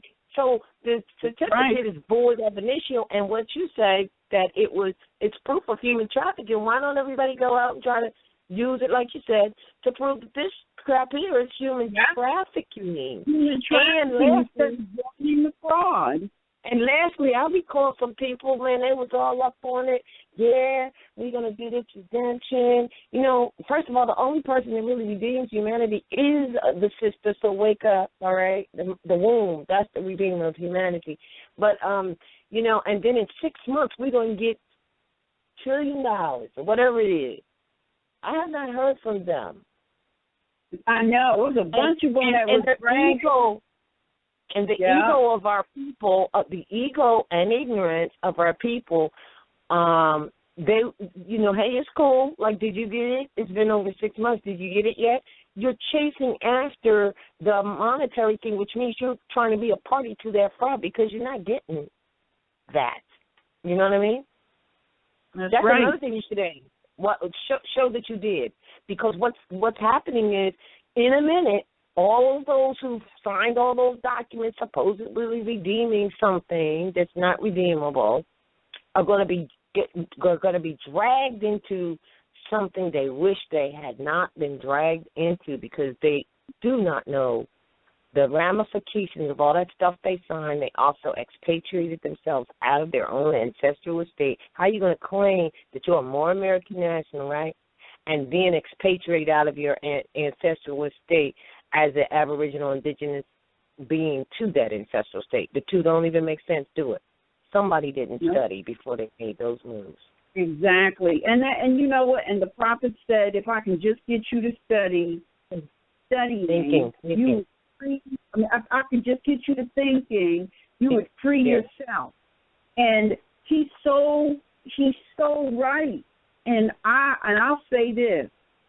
Anybody, I'm not saying that you can't take some of this information and study it, because I can tell you, in 2008, modern Europeans was trying to use that whole birth certificate redemption thing. I got so much documentation on that. But let me tell you, the only thing that's good for is the old case law that these modern Europeans dug up. Fantastic case law. Fantastic case law they be trying to hide.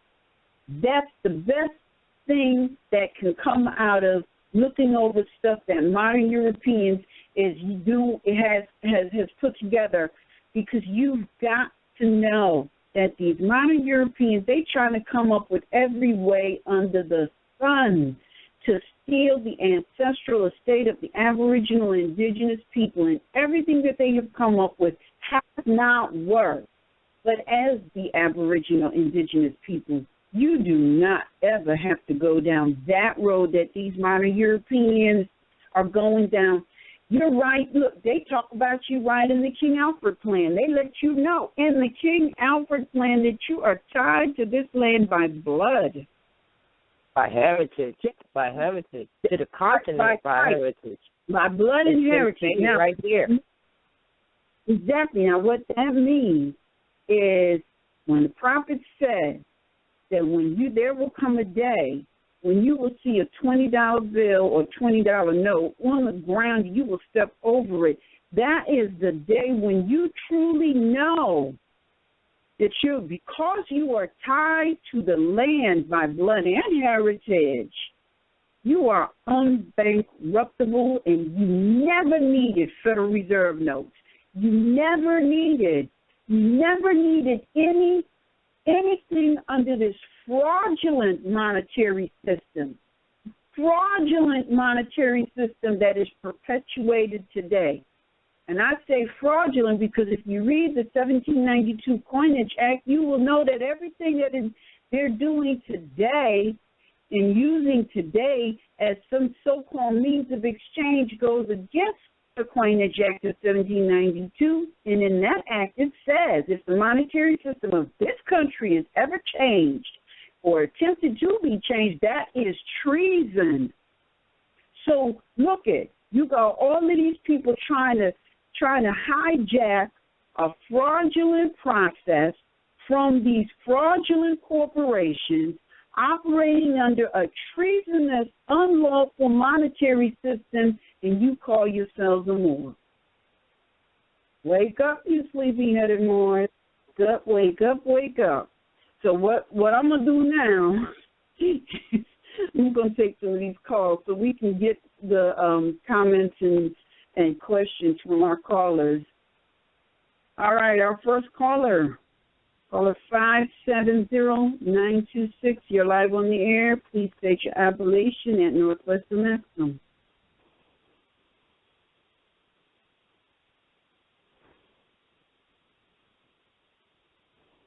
Caller 570-926. You're live on the air. All right. Caller 917-982. You are live on the air. Yeah. Mom? That's what you said. So lay down right here then. You going to bed. All right. Maybe she didn't mean to press 1. All right, caller 678-663. You are live on the air. Please state your appellation in Northwestern Maximum. Caller 678-663. What? Is everybody pressing 1 accidentally? All right. Caller 267-760. You're live on the air. Please state your appellation at Northwestern Maximum.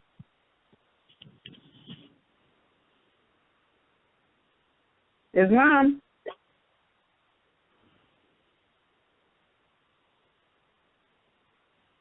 All righty. Oh, this is going to make this call. Yes. Caller 571-225. You're on the air. Please state your appellation. Yeah, my appellation is Najib Bey, and I'm calling from the so-called Corporation of Shreveport, Louisiana. Islam, everybody. Can you guys hear me? So-called about it.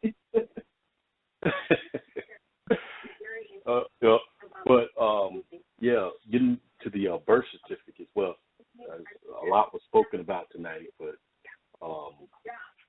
my mother gave birth to me over in what they call Germany. My father was in the U.S. Air Force. And something happened between those times to where I didn't get what they call a U.S. birth certificate. So in 1980, I was 13 years old, and my mother got some papers from the German government to draft me into the army, into their army. And so I have what they call, I really don't even have a birth certificate. I'm looking at it now. The U.S. Department of America, Department of State has a seal saying that that I am a U.S. citizen. And I don't want to get too deep into it, but it's not the type of birth certificate that the people that were born over here on this American country have. Right. So mine goes kind of back and forth. But that just shows me that it's all a fraud anyway. That's right. Stuff that's just being made up, you know. And then there's like 2 pages, and it has my mother's appellation, my father's appellation, his rank when he was in the military, and all this other stuff, but it has nothing about my birth. Well, I take that back. It has the year, the so-called year that I was born, and the time, and that name that they gave me. So I'm like, this is nothing. This is just a piece of paper documenting when I was so-called, born. But that just, it just shows that all of it's a fraud and it's a game. I kind of when I start, I've been aware of some things probably in the last 2 years. And I watched some stuff that Todd was saying on YouTube, and I do a lot of reading on Marvin Bay publications, and I come up to certain conclusions, and I'm like, we've just been living a fraud in the game. And if anybody's familiar with the game Uno, me and my wife and my daughters, we were playing it, and when I play the game, I play like I get really into it, and I got ready to get the Uno, and my youngest daughter said Uno out, and I'm like, what is Uno out? They made up some different rules, and I'm like, so I went over to the side. I'm mad, so I went and looked at the rules on Uno, and it didn't say anything about this game Uno out. But they made up a game. They added an addition to the game Uno out. That if somebody else says Uno out before you say Uno, you got to pick 4 more cards. But it didn't say anything on the rules about that. And so because it was 7 of us playing, but the rules said one thing. I was going by the written rules, but they were going by something that they made up to make the game more interesting and more fun. So for me to continue to play, I had to learn how to play Uno out. Once I learned, then I start, and I correlate that with people, and I tell people, look,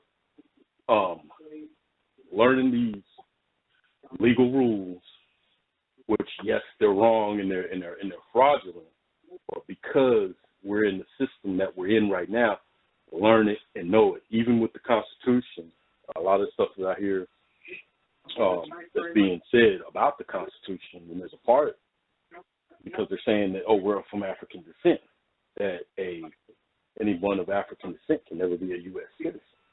So that's telling me that doesn't apply to us, but at the same time, you want it to apply to us. So that's just telling me and I correlate with the game. Learn the game and learn how to play it better than ones that are putting you into this bondage, and then you can beat them, but then you know what's real. Then you can pull out the document. I pulled out the document when Uno out saying, show me on here where Uno out. Oh, it's not there, but you got to play. I could have pushed it and made the game be over because I was the biggest one there, but I wanted everybody to have fun, so I just went along with it. And that's what's going on with us Moors. We're going along with something just because we want to be a part of something that's being the popular opinion thing, if I'm making any sense. Instead of us being who we are, and then a lot of it, because I talk to a lot of people about this, and I can see on their faces that they comprehend what I'm saying, but because they don't want to admit being wrong, like if somebody hoodwinks you, and you don't want to admit it, you just keep on doing the wrong thing instead of doing the correct thing. and knowing who you are. Mm-hmm. Right. And that's what I'm saying, like this whole birth certificate thing and people trying to sell people nationality papers if you do this and do that, you know, even the RV-Bay publication page where I looked at it and I'm like, oh man, I love this.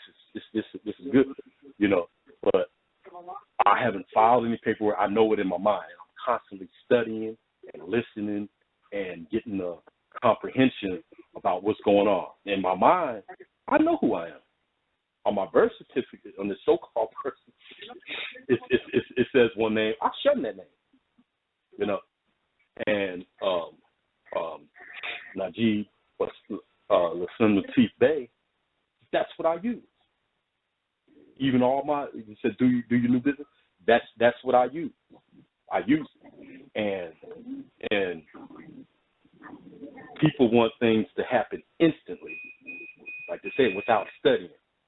And we've been conditioned to somebody else can do it for you. Somebody else can do it for you instead of going, taking your time, being cautious before you make any type move, because that's what I did. You know, I knew it in my mind, and people that know me as that name, I still address them, but then I correct them and say, well, look, I didn't change my name. I've corrected. This is my appellation, and this is what I'd like you to address me as.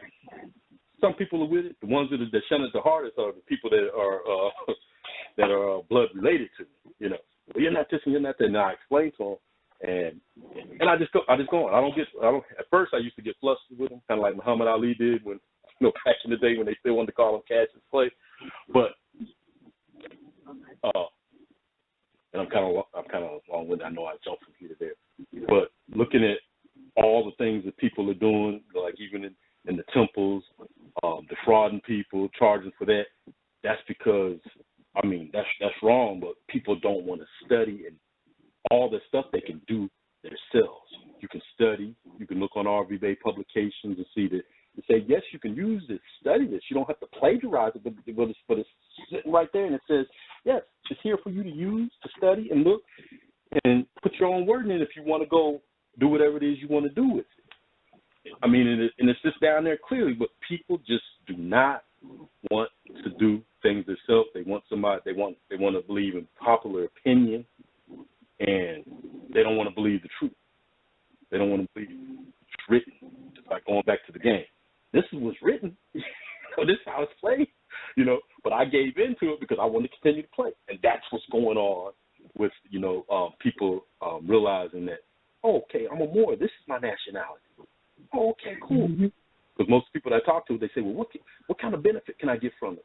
And I just sit there and I just look at them for a little while. And I used to try to answer them real quickly. And I'm like, well, what benefit can you get from not claiming who you are? You know, because I used to say, oh, you don't have to pay taxes and this and that. And I stopped doing that. So I just say, well, look, do this, because there's a lot of stuff that I don't want to really speak on. I'll send them to RV-Bay publication. I said, go to RV-Bay publications website and just start studying and reading and take your time. I said, don't listen to anything that I say, because I kind of get excited about certain things. That's why I kind of stop not letting people know, but saying things that I shouldn't be saying at the time. I say, well, just go look at it right here and just start. It's going to send you to different places in your mind to where you can go look up certain things and validate even what it says on RV-Bay publications, you know, and just know. And in this last 3 years, it's like I wanted a Black's Law Dictionary. I couldn't find it nowhere, so I was in Goodwill one day, and guess what? I found the 4th edition Black Law Dictionary, and I think it was 19 cents. You know? Wow! I wanted to find the unabridged dictionary. You know, I'm looking at the Black's Law Dictionary right now. You know, I was like, wow, how did this come to me? You know, and the unabridged ones, the older ones that I wanted, I don't have, but I was able to find in the same place, unabridged dictionaries, and I started doing etymology, and I just start doing little things, and it'll come to you if you want it, and if you take the time. You know, even just like with the finance thing. You know, when it was time for me to leave that particular job that I was doing, certain finance came to me. I'm not saying it just came to me. Certain situations manifest itself to where I didn't have to go clock in anymore, to where I start learning things that I can do myself and offer services to people where I can get finance, and I don't charge outrageous prices. And what it is, I got my mind right to where I'm not really relying on this fiat. I know that's the system that we use right now, but I just live what they call basically, you know. I changed my diet, lost a lot of weight, changed my diet. I'm more healthy. I don't get up, you know, wanting to eat as soon as I get up. You know, my body has changed, my mind has changed, and I'm still constantly learning. And that's why I like listening to what goes on this, I don't like to call it a program, but it's more of a class to me, because a lot of stuff that I go through, when I hear you guys talk, I'm like, wow, are they listening to what I'm saying? Because those are some of the questions that I'm asking, and I'm getting them answered as hearing you all talk and have conversation. But, you know, just like Cujo was saying, for the people out there doing crazy and ignorant stuff with them, they're going to get what they're going to get, you know. And those of us that are trying to learn and study and be proper Moors, because even the ones that are doing wrong, they're still Moors, but they're just what Taj says, dirty Moors. You know, they're gonna get what's coming to them. You know, and when you do right, good things will come to you. When you do wrong, you're gonna get what you deserve. You know, but that's all I wanted to say. That's all I wanted to say about that. But the whole birth certificate thing, when you say go look, I went and looked at my birth certificate. I'm like, look at this, you know. And I went and read it, and I'm like, this is just, you know, it's just something that's just made up, you know. Mm-hmm. And at that time, I think they called it was the Secretary of State Warren Christopher, and they have somebody typed in their acting, and I guess it was the Authorization Officer, Department of State, Norma J. Horton. Somebody typed in their acting, and towards the bottom of the page it says, "This certificate is not valid if it is removed or altered in any way whatsoever." So them stamping that acting in there, it was altered, so that makes it not valid again. And then I just laughed at that. I'm like, they're just putting paper out. What else that birth certificate demonstrates for our listening audience who think that these birth certificates are coming from the state? The ones that the people are getting over here, those are not coming from the state. Because if they were coming from the state, you would be receiving something like similar to what this brother has received. But even what he received, it has an out for, those Moors that are studious. And you just said it. You said it's not even valid because they altered it by typing in acting. So it's not even valid. But they did acknowledge that. Because he was because I think you said your dad, your father was acting as a sort of emissary, so to speak, for the United States of America. They sent documentation over there that pretty much was letting them know that you are under the protection of the United States, and that's all that did. That's all that did. Okay, let me read to you what it says on the back part. It says Department of State report of birth abroad, and it's kind of hard to see. And it says something, a citizen of the United States of America. And then it has that name on there. But see, I was born in the year 1967. This stuff didn't take place until 3 years later, January 9th, 1970. That's so right. According to what the paper said, I wasn't in existence. And it's funny to me for 3 years. And something similar happened to my son, and I wish I was aware of this. He was born in 1991. We made it out of that hospital without having a birth certificate, you know. And later on, when he had to go to school, everybody was telling me, go get him a birth certificate. I didn't care one way or another. I didn't know anything about it. And I didn't care one way or another. And when I went to go get him one, he was with me, and he was still in a little bassinet. And they said, well, we have to have proof that he was born at this place. So I looked at him and I'm like, well, here he goes.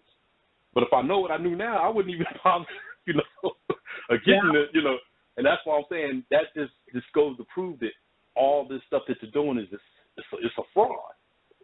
Yeah, and they just made that up. They made that up at that institution they're calling a school right there on the spot. Yeah. Because that's like saying, in order for you to walk into a library and get some information, you got to show that you have a birth certificate from somewhere. What does and this is a question that people need to learn. There's a lot of things that we need to be doing proactively. For example, we need to call up these institutions. We don't have to look, I don't go and visit strangers. I don't go and visit people that's not my family. I don't go and visit corporations. Even if I have nothing to do, I ain't got time for that. So we need to either pick up the phone and ask questions like, and we need to do this proactively. Like, it's not that we're trying to get a child into these institutions, but call them up, ask them, what is your protocol for admitting a student? Right. And they say, we need a social security card, a social security number, birth certificate, something about residency. Because, a lot of people don't know. A lot of people do not know that they cannot ask you to verify some fictitious residency in order to get into these schools. I've read it in the documentation. They can't ask you that. But right. Because people. Most people don't study. We don't ask for. Okay, they say this is the law. Can I see it? But we need to do things so actively across the nation. Just call these institutions calling themselves a school and record the call. Everybody's phone has a record app. So we need to do that. We need to call these places up, ask them questions, not we're desperate to try and get anything, but ask them just so that we can see what they're saying, and then, compile the information and send it out to the family. We need to be doing stuff like that proactively. But, brother, I thank you so much for your call, because you kind of affirmed what we've been saying all along, that those birth certificates, everybody keeps saying, they're issued by the state. No, they're not. Look at the birth certificate. They're issued by the state. They're issued by the county. The county ain't got nothing to do with the state. And I want to give you one more. This is how I was able to this one kind of got me on the road, because I've always been in sales all my working career. And when I moved back down to the Corporation of Louisiana, I got the job, and I'm sitting in class, and the HR people came and got me, and the guy said, "Well, you could have told me you still could have got hired if you had it was a misdemeanor." And I said, "I don't have a misdemeanor." And so he took out the paperwork, I guess whoever background check, and that was my name, and that was my date of birth. And that Social Security number, that's the thing that was assigned to me. But I'm saying, I just got down here to Louisiana, and this happened another time. And he said, "Well, unfortunately, we can't hire you because you falsified some information on the application." And so I'm pissed off. So I'm putting in more applications, and it was easy for me to get a job because I was in sales. And for some reason, I couldn't get it. So I just took it upon myself to do my own investigation to find out. So I got to whoever was reporting this and disputed it, and they sent me the information. They said it happened at a hospital out here in Louisiana. So I physically went to the hospital. I said, well, whoever the arresting officer is, maybe they'll recognize my face and can say, well, no, this is not you. And so the chief of police at the hospital, I went to him and I gave him the information, and he was on his computer, and he's like, well, I said, since this is me, I need to see the report, because they're saying it's me. And he looked on his computer, and he's saying, well, I can't give this to you. I'm like, why? It's me. Give it to me. Give me information. And he's like, unfortunately, he's physically looking at me. He said, I know you're not 21 years old, and you don't appear to be 135 pounds. I know it's not you, but it was that same name, because it's a common name. I'm not going to say the name, but it's a common modern European name. And I'm like, well, what can I do about this? So I thought about it. So what I did, I wrote a affidavit and had him sign it saying that, oh, this wasn't me.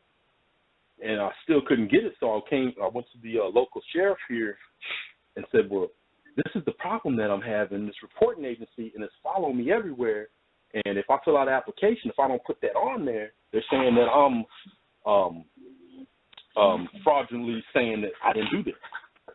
And so he said, well, the only thing that I can do is get your thumbprint to see if we have anything on you. And I was kind of reluctant to doing that, but I'm like, well, okay, I just want to see where this is going. And when it came back, they didn't have anything.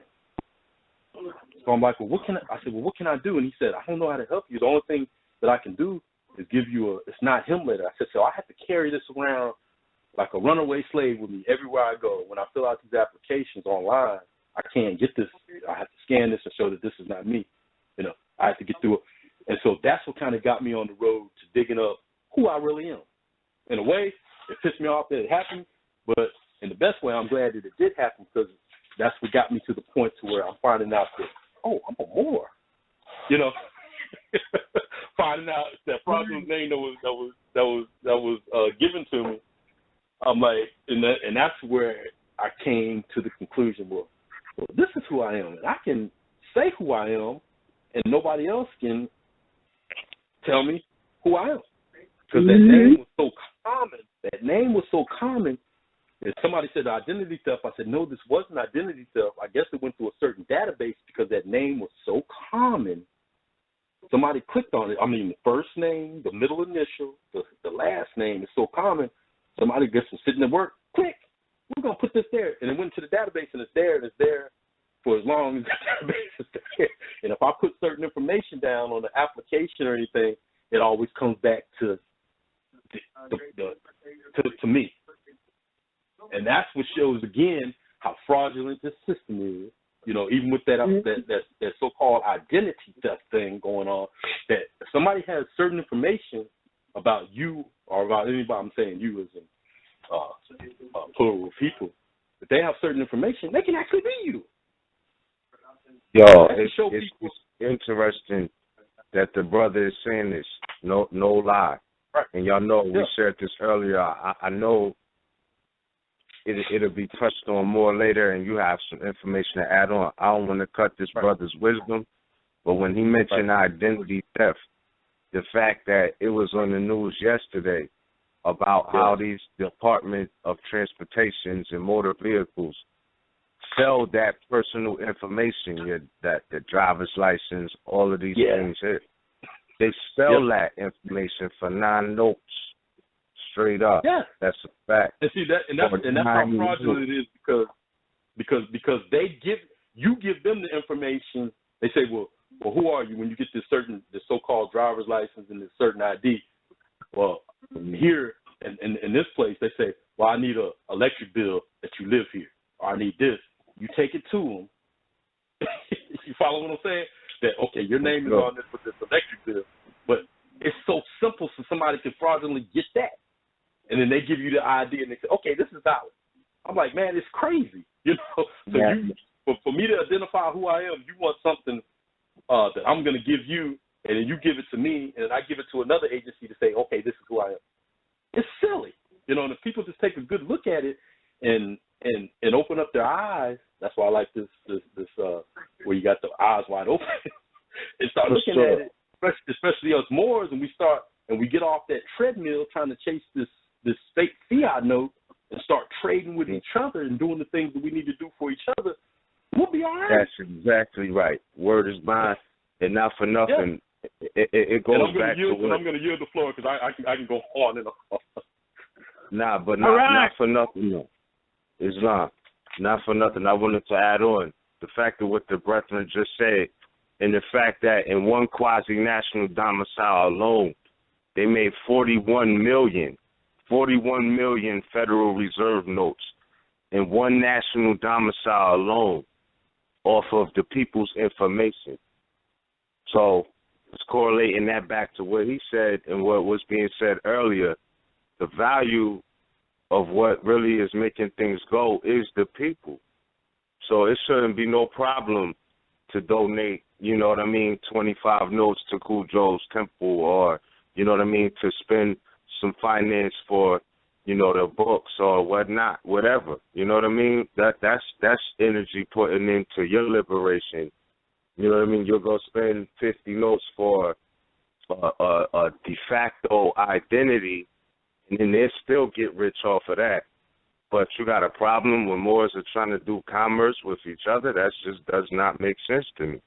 It just doesn't. Mm-hmm. It doesn't. Right. You know what I mean?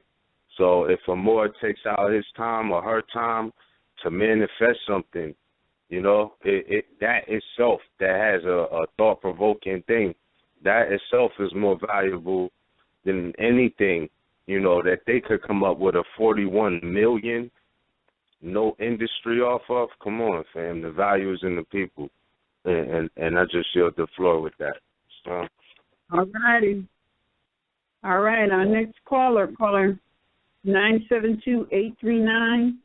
You're live on the air. Please state your appellation at Northwestern Exxon. It's how y'all doing tonight? It's Abdul Malik, Shabir, and Shabay Shakur, Northwest of Maxim. Enjoying the show. Really enjoyed the brother that just called in, just got off the hookup. Islam.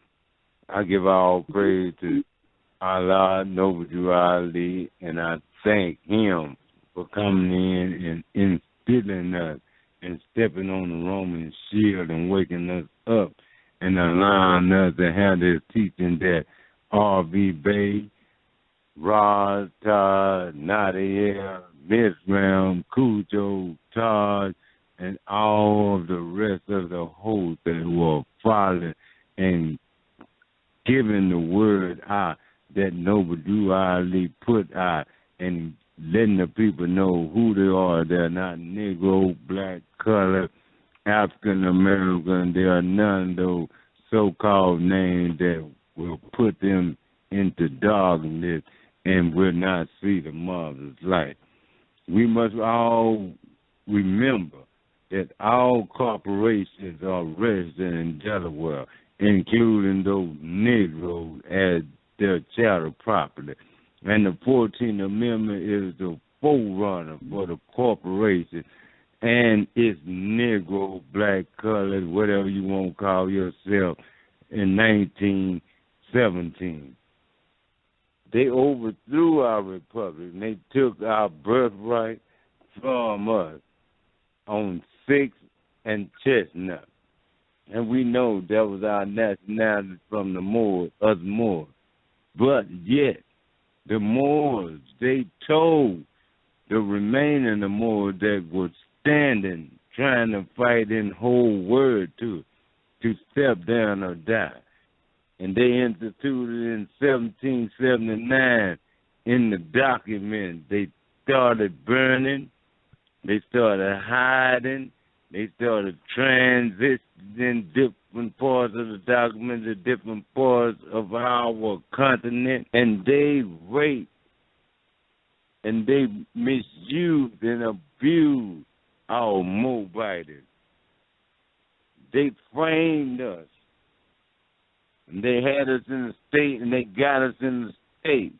Those who so-called Negro, blacks, and colors, and you spoke well, you all did, that those Moors, although they may be wearing fezzes and turbans, they're still working hand in hand with the enemy. We as Moors, we must listen. We must study, we must observe, and we must apply that which we have learned and studied, and most of all, the instruction of our holy prophet. We must let that go before us.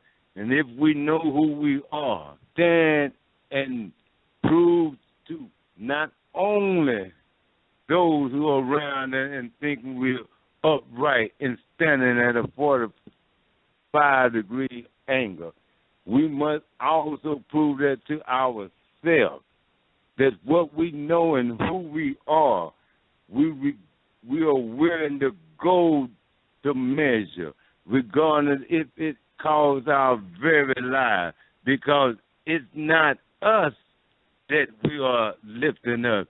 It is our very nation. And I give all honor and praise to RB Bay Publications, to you, Nationality, Ms. Ram, Cujo, Rod Morale. You keep doing what you're doing.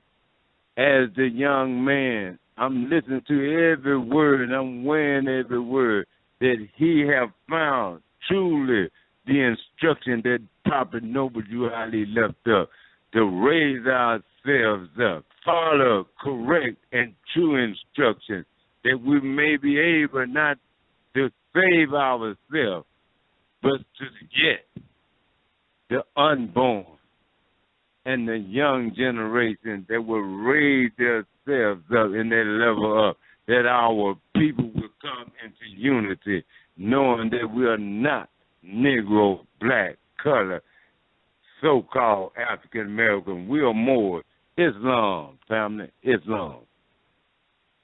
Islam. Islam. Thank you. Sure. All right, our next caller, caller 918-361. You're live on the air. Please state your appellation and Northwest Maximum. Caller 918-361. Yes, it's Lion Son in Salina, Kansas. Islam. Islam. I was calling, and I'm very new to the movement, and I've just been listening and learning, and my question is that I know that there's a lot of, as we said in the temples, that there are people being fooled and tricked and stuff, and I'm not running to go into any temple outside of myself, as I know that I have to search within self and know self first before I go out and try to find something outside of myself. And so my question would be is, as I'm located in an area, as we talked about earlier on the call, you know, people willing to go so far to get to places and to come to the meetings and such, but I didn't want to go to a temple or a place that I wasn't sure of, so I was looking for guidance as to where to find a proper, information as to which would be the, something that, I go through the people and the RV Bay publications was how I got to the call, and, I got to RV Bay through TLC, and so I go through the places that I know, through the people that I trust, and so I'm just looking for guidance.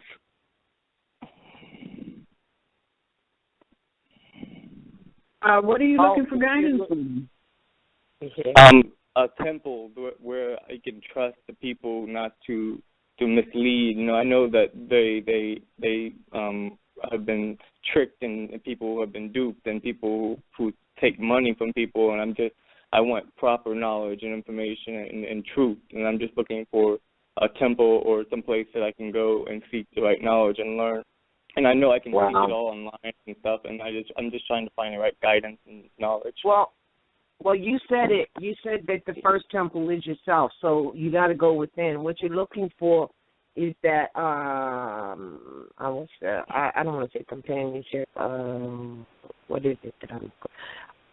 As far as a temple goes, if you're looking to just be a member of a temple and be active, then we would tell you that you can become an honorary member. The temple of that's located in Canaan land. but that is North America, so you're still a member. And he has Cujo, who's now off the line at this point, that you heard speaking earlier. He has all kinds of I'm going to say activities, classes, etc., like that. Even though that's the distance there, because it really requires you to study within. It's already really within, to awaken you within. As far as saying, oh, well, you're in such and such territory, go to so-and-so temple, unfortunately, we can't say that because we know about the infiltration. And so if you're looking to be a membership, now we're going to be putting up, and I know he has a membership form, but we have to put his up also on our site, which we got to do ASAP, so that even those on this side, let's say, let's see, okay, here you go. You can send to, if you are willing to and want to become a member of the temple that we would suggest being that one, then you can email to this following email, all right? And that would be for the form. And we're going to put it up on our site, especially after all this that just went on and what's going on. We're definitely putting it up on our site for this information I'm about to give you, but it ultimately is being processed or will be processed through that temple. And the email is amari.lbay@hotmail.com or is that .com or .ea? And just to be sure, you said, I'm sorry, Amari, A-M-O-R-I-E? No, A-M-A-U-R-Y, A-M-A-U-R-Y, Amari, L-Bay, Hotmail. L-E-L-L? L-Bay, Amari L-Bay, all together. Hotmail. And I think that's .com. He's at .ca, but I think he meant .com.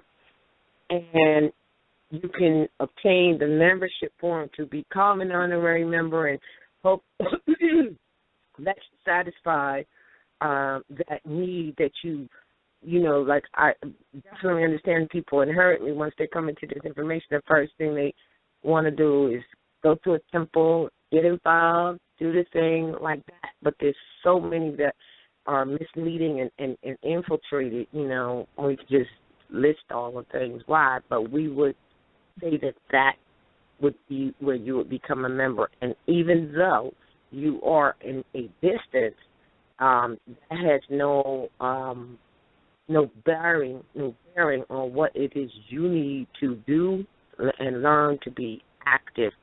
And most all of this is going to come from you studying, as we just said tonight. So I think that I trust that will satisfy your need, because I know they have the membership there, and I think they may even have a membership card that they would process for you, as well as we still do the national identification cards, but they also have a membership card. So the more identification you have on you from your family, your national family, because that's where this is all coming from, your national family, the better off you would be. So that is our answer to you in regards to the temple.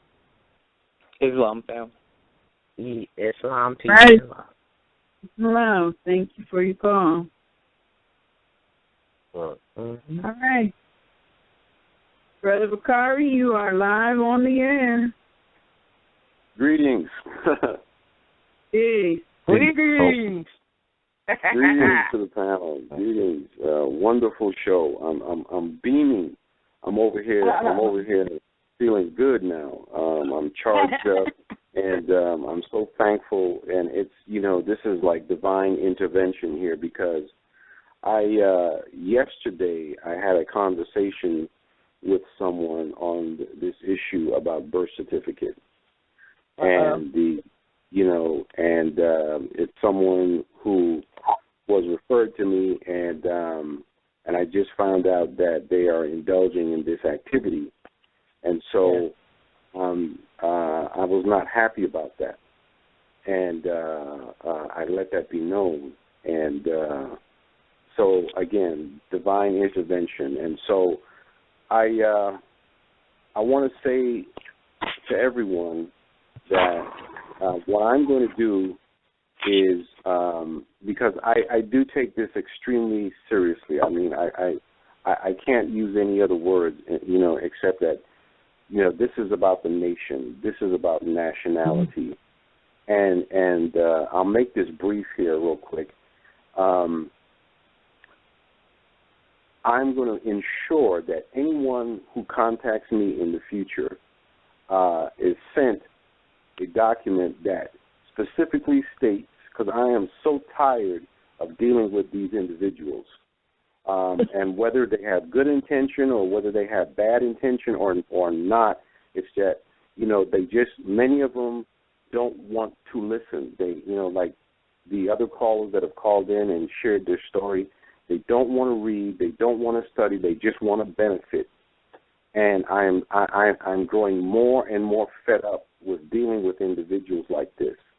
So I'm going to ensure that anyone that is forwarded to me to discuss or to give any kind of advice, I always share basic information about my position, and I'm going to add this particular process here that I am not involved in. And if you are involved in it, please do not contact me, because I have nothing to give you.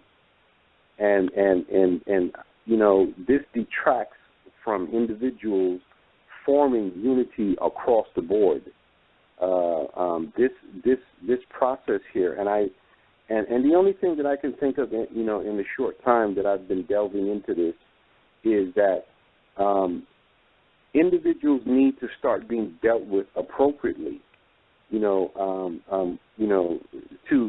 To put more, to slow down these individuals that are doing this. I mean, collectively, Moors that are not using this process and who speak clearly and against it and concisely and share information like you guys have so eloquently done this evening, as to why this is not something that you want to be involved in. I think that we need to do something aside from just doing this show or doing other shows like this, that, individuals who are involved in this process and, so that we can come together and put together some sort of database or something to that effect and just let the world, know about it. And if not that, then at least put something in writing that, that we can say for each individual more that comes across an individual who is doing this, send them something in email or send them a document so that they cannot come back to you at some point, and bring any sort of negative repercussion towards you because you may have interacted with them. And I think this is where the danger is, because many of these individuals, they don't let you know up front what it is that they're doing. And it's so Moors out there, be extremely careful of who's in your chat sessions. Be extremely careful of who is attending your show. And, get people to sign in when they visit your location.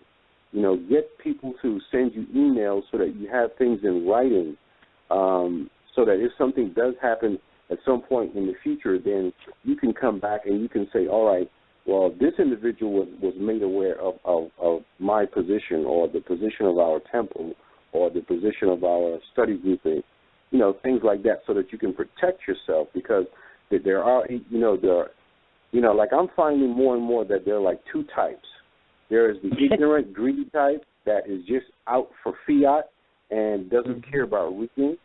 And then you have the individual that is definitely out to do something and, just cause, issues. And I just think that we just have to take sensible approaches to dealing with it. Make sure that you have something in writing. And maybe the elders can share some more information, on, in terms of, what they think may be some good measures to counteract this sort of activity, because it does seem to be on the rise. It's not, but I like to say that, like, say, you're right, a lot of times people don't tell you everything. They never tell you everything. They don't tell you what they're doing until after they've done it. And then they might, ask for your advice or suggestion or whatever, and then when you really dig in and say, okay, you did what, you did that, you did this, but what did you do that for? I think you had a conversation regarding that just this evening with someone, but, when we said, well, what did you do that for? And said, well, we had, like, say, for instance, on the site, we don't have that on there. We have something totally different. So we've already warned them for the best of our ability. But the problem is, as you have stated, they're not studying. But here's the thing. Everybody is getting, especially now, they're behind in sort of a pinch in a way, because they've always been after us. Now you're rising, they're trying to, pull you back, because like we've said 1,000 times, this is taking food off their plate when we become active and knowledgeable about who we are and take our place amongst the affairs of man. So a lot of people are finding themselves in situations that have always existed before. They're just feeling it and seeing it now, and you, me, others may have been telling them for years that this is what's going on. But now, we got to do something. But what you have to do, or they feel they have to do something, is first, study the information. And like you said, there's that other type. They sit back and see what the rise is and try to figure out what angle, coming from a corporate mindset and the mental slavery mindset that they've been trained, that they can take advantage of that. Like, like we've been saying, look, the birth certificate is an instrument, of human trafficking. So now somebody came up with the great idea. Well, let's do a redemption on it, without any real study, and as to what that really all means, So as far as we're concerned, we've already given them the disclaimer. It's all over. I'm calling it a disclaimer, but the information, it's all over everything that we do. We trust that it's all over everything we do. They're just not listening. So.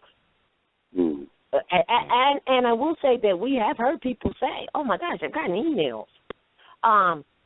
Well, this is happening, and why aren't you helping? And then some people say, why aren't you helping this person? How are you going to just, take their finance? And we're not taking anything. We're producing a product and or a service, a product and a service.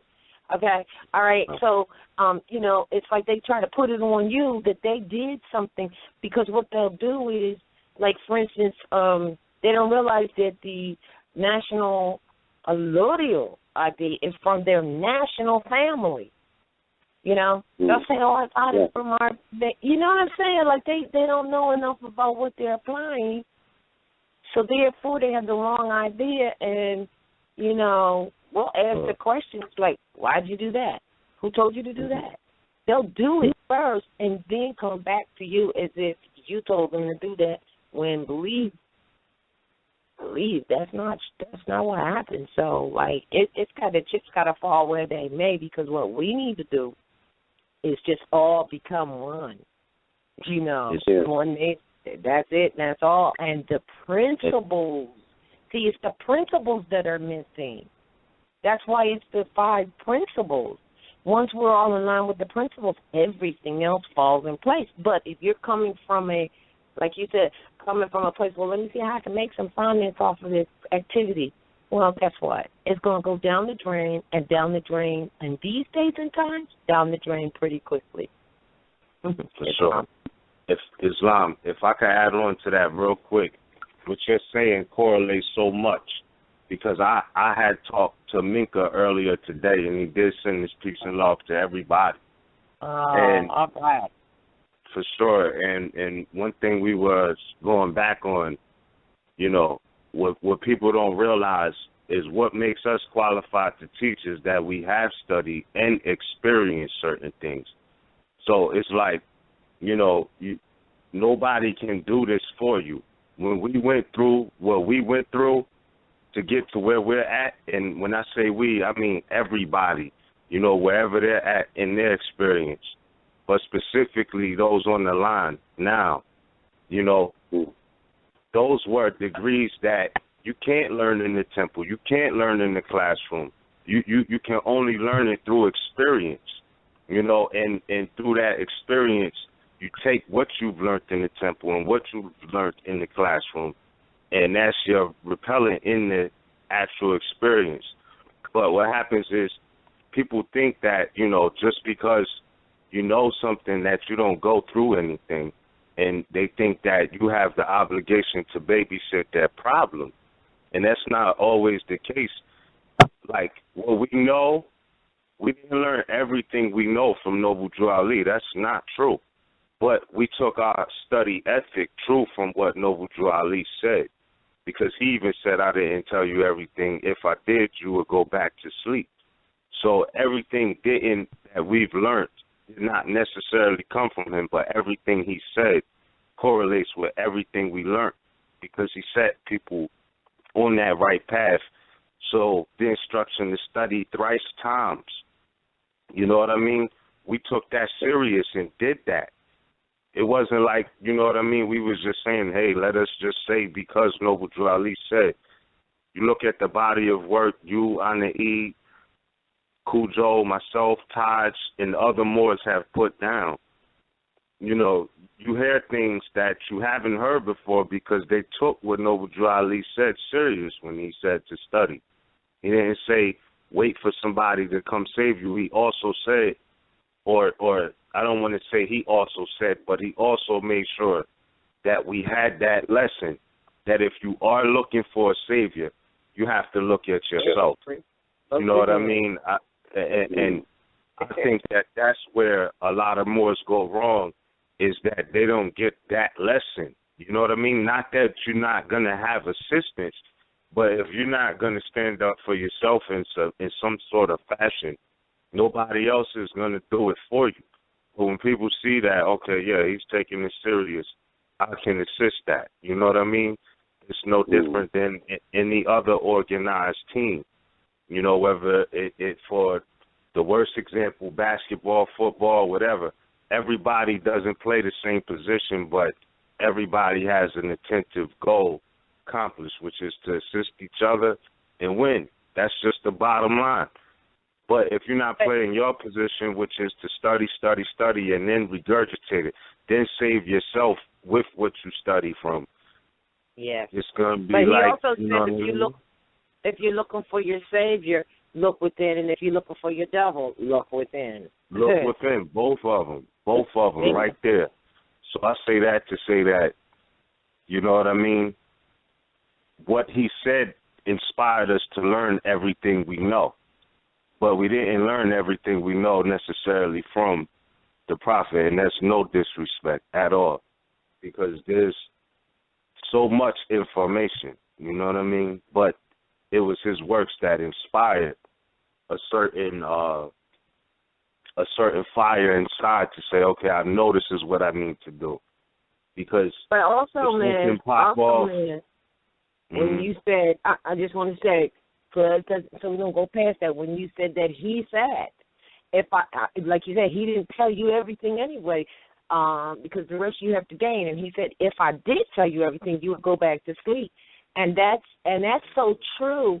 And I've seen that happen, actually. But because people are taking a little bit of information, running off with it, instead of really looking into it so that they don't go back to sleep, because it's overwhelming. You have to have that exorcism of that old stuff before you can have the baptism of, you know, what's the pure waters of knowledge. You have to do that. So if you didn't if you got told everything, it would like be overload. Not that we're holding anything back, but the rest you got to find for yourself. Yeah. So, right, exactly. Mm-hmm. For sure. All right, well, we got more callers in the queue, and we got, well, we don't have no more time. Thank you, Brother Bakari. Mm-hmm.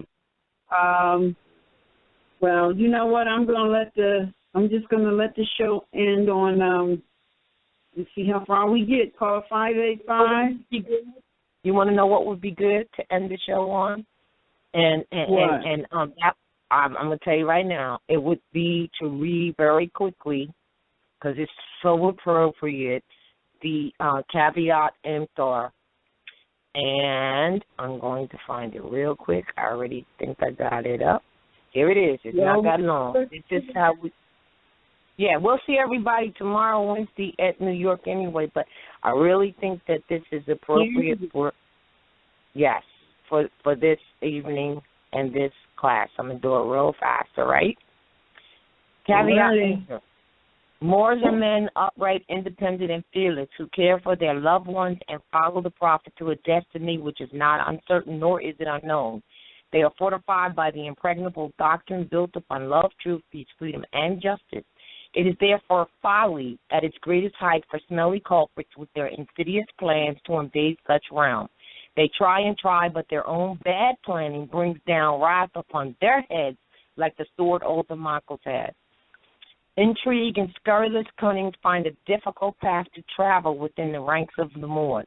This is so because the Moorish movement has been well planned by Prophet Noble Jew Ali, whose latent powers are abundant, unknown, and may be called into action as a matter of defense at any moment. Prophet Noble Jew Ali knows the people within his ranks who are interested. They are vanguard of the movement as the Moorish hordes increase here in America. All of the Moors are active, not passive. A member's interest can only be in one direction, and having traveled over the road years before, the Prophet knows where every member is along the road. A few feet below is another road where schemes work, where traitors grin, and culprits bask in the sun. They think they are on the same road with true Moors, but the Moors are high above on a pinnacle where they might view the destructionists as they fall for the last time, and their bones bleach in the sultry midday sun. Hungry scavengers flying high, catch scent, devour, and leave crying out, caveat emptor, cast out the dead carcass. The Moors high above see these plotters, purveyors, the worst that exists, hurl themselves downward by their own works as the hawks await Islam. Islam. All right.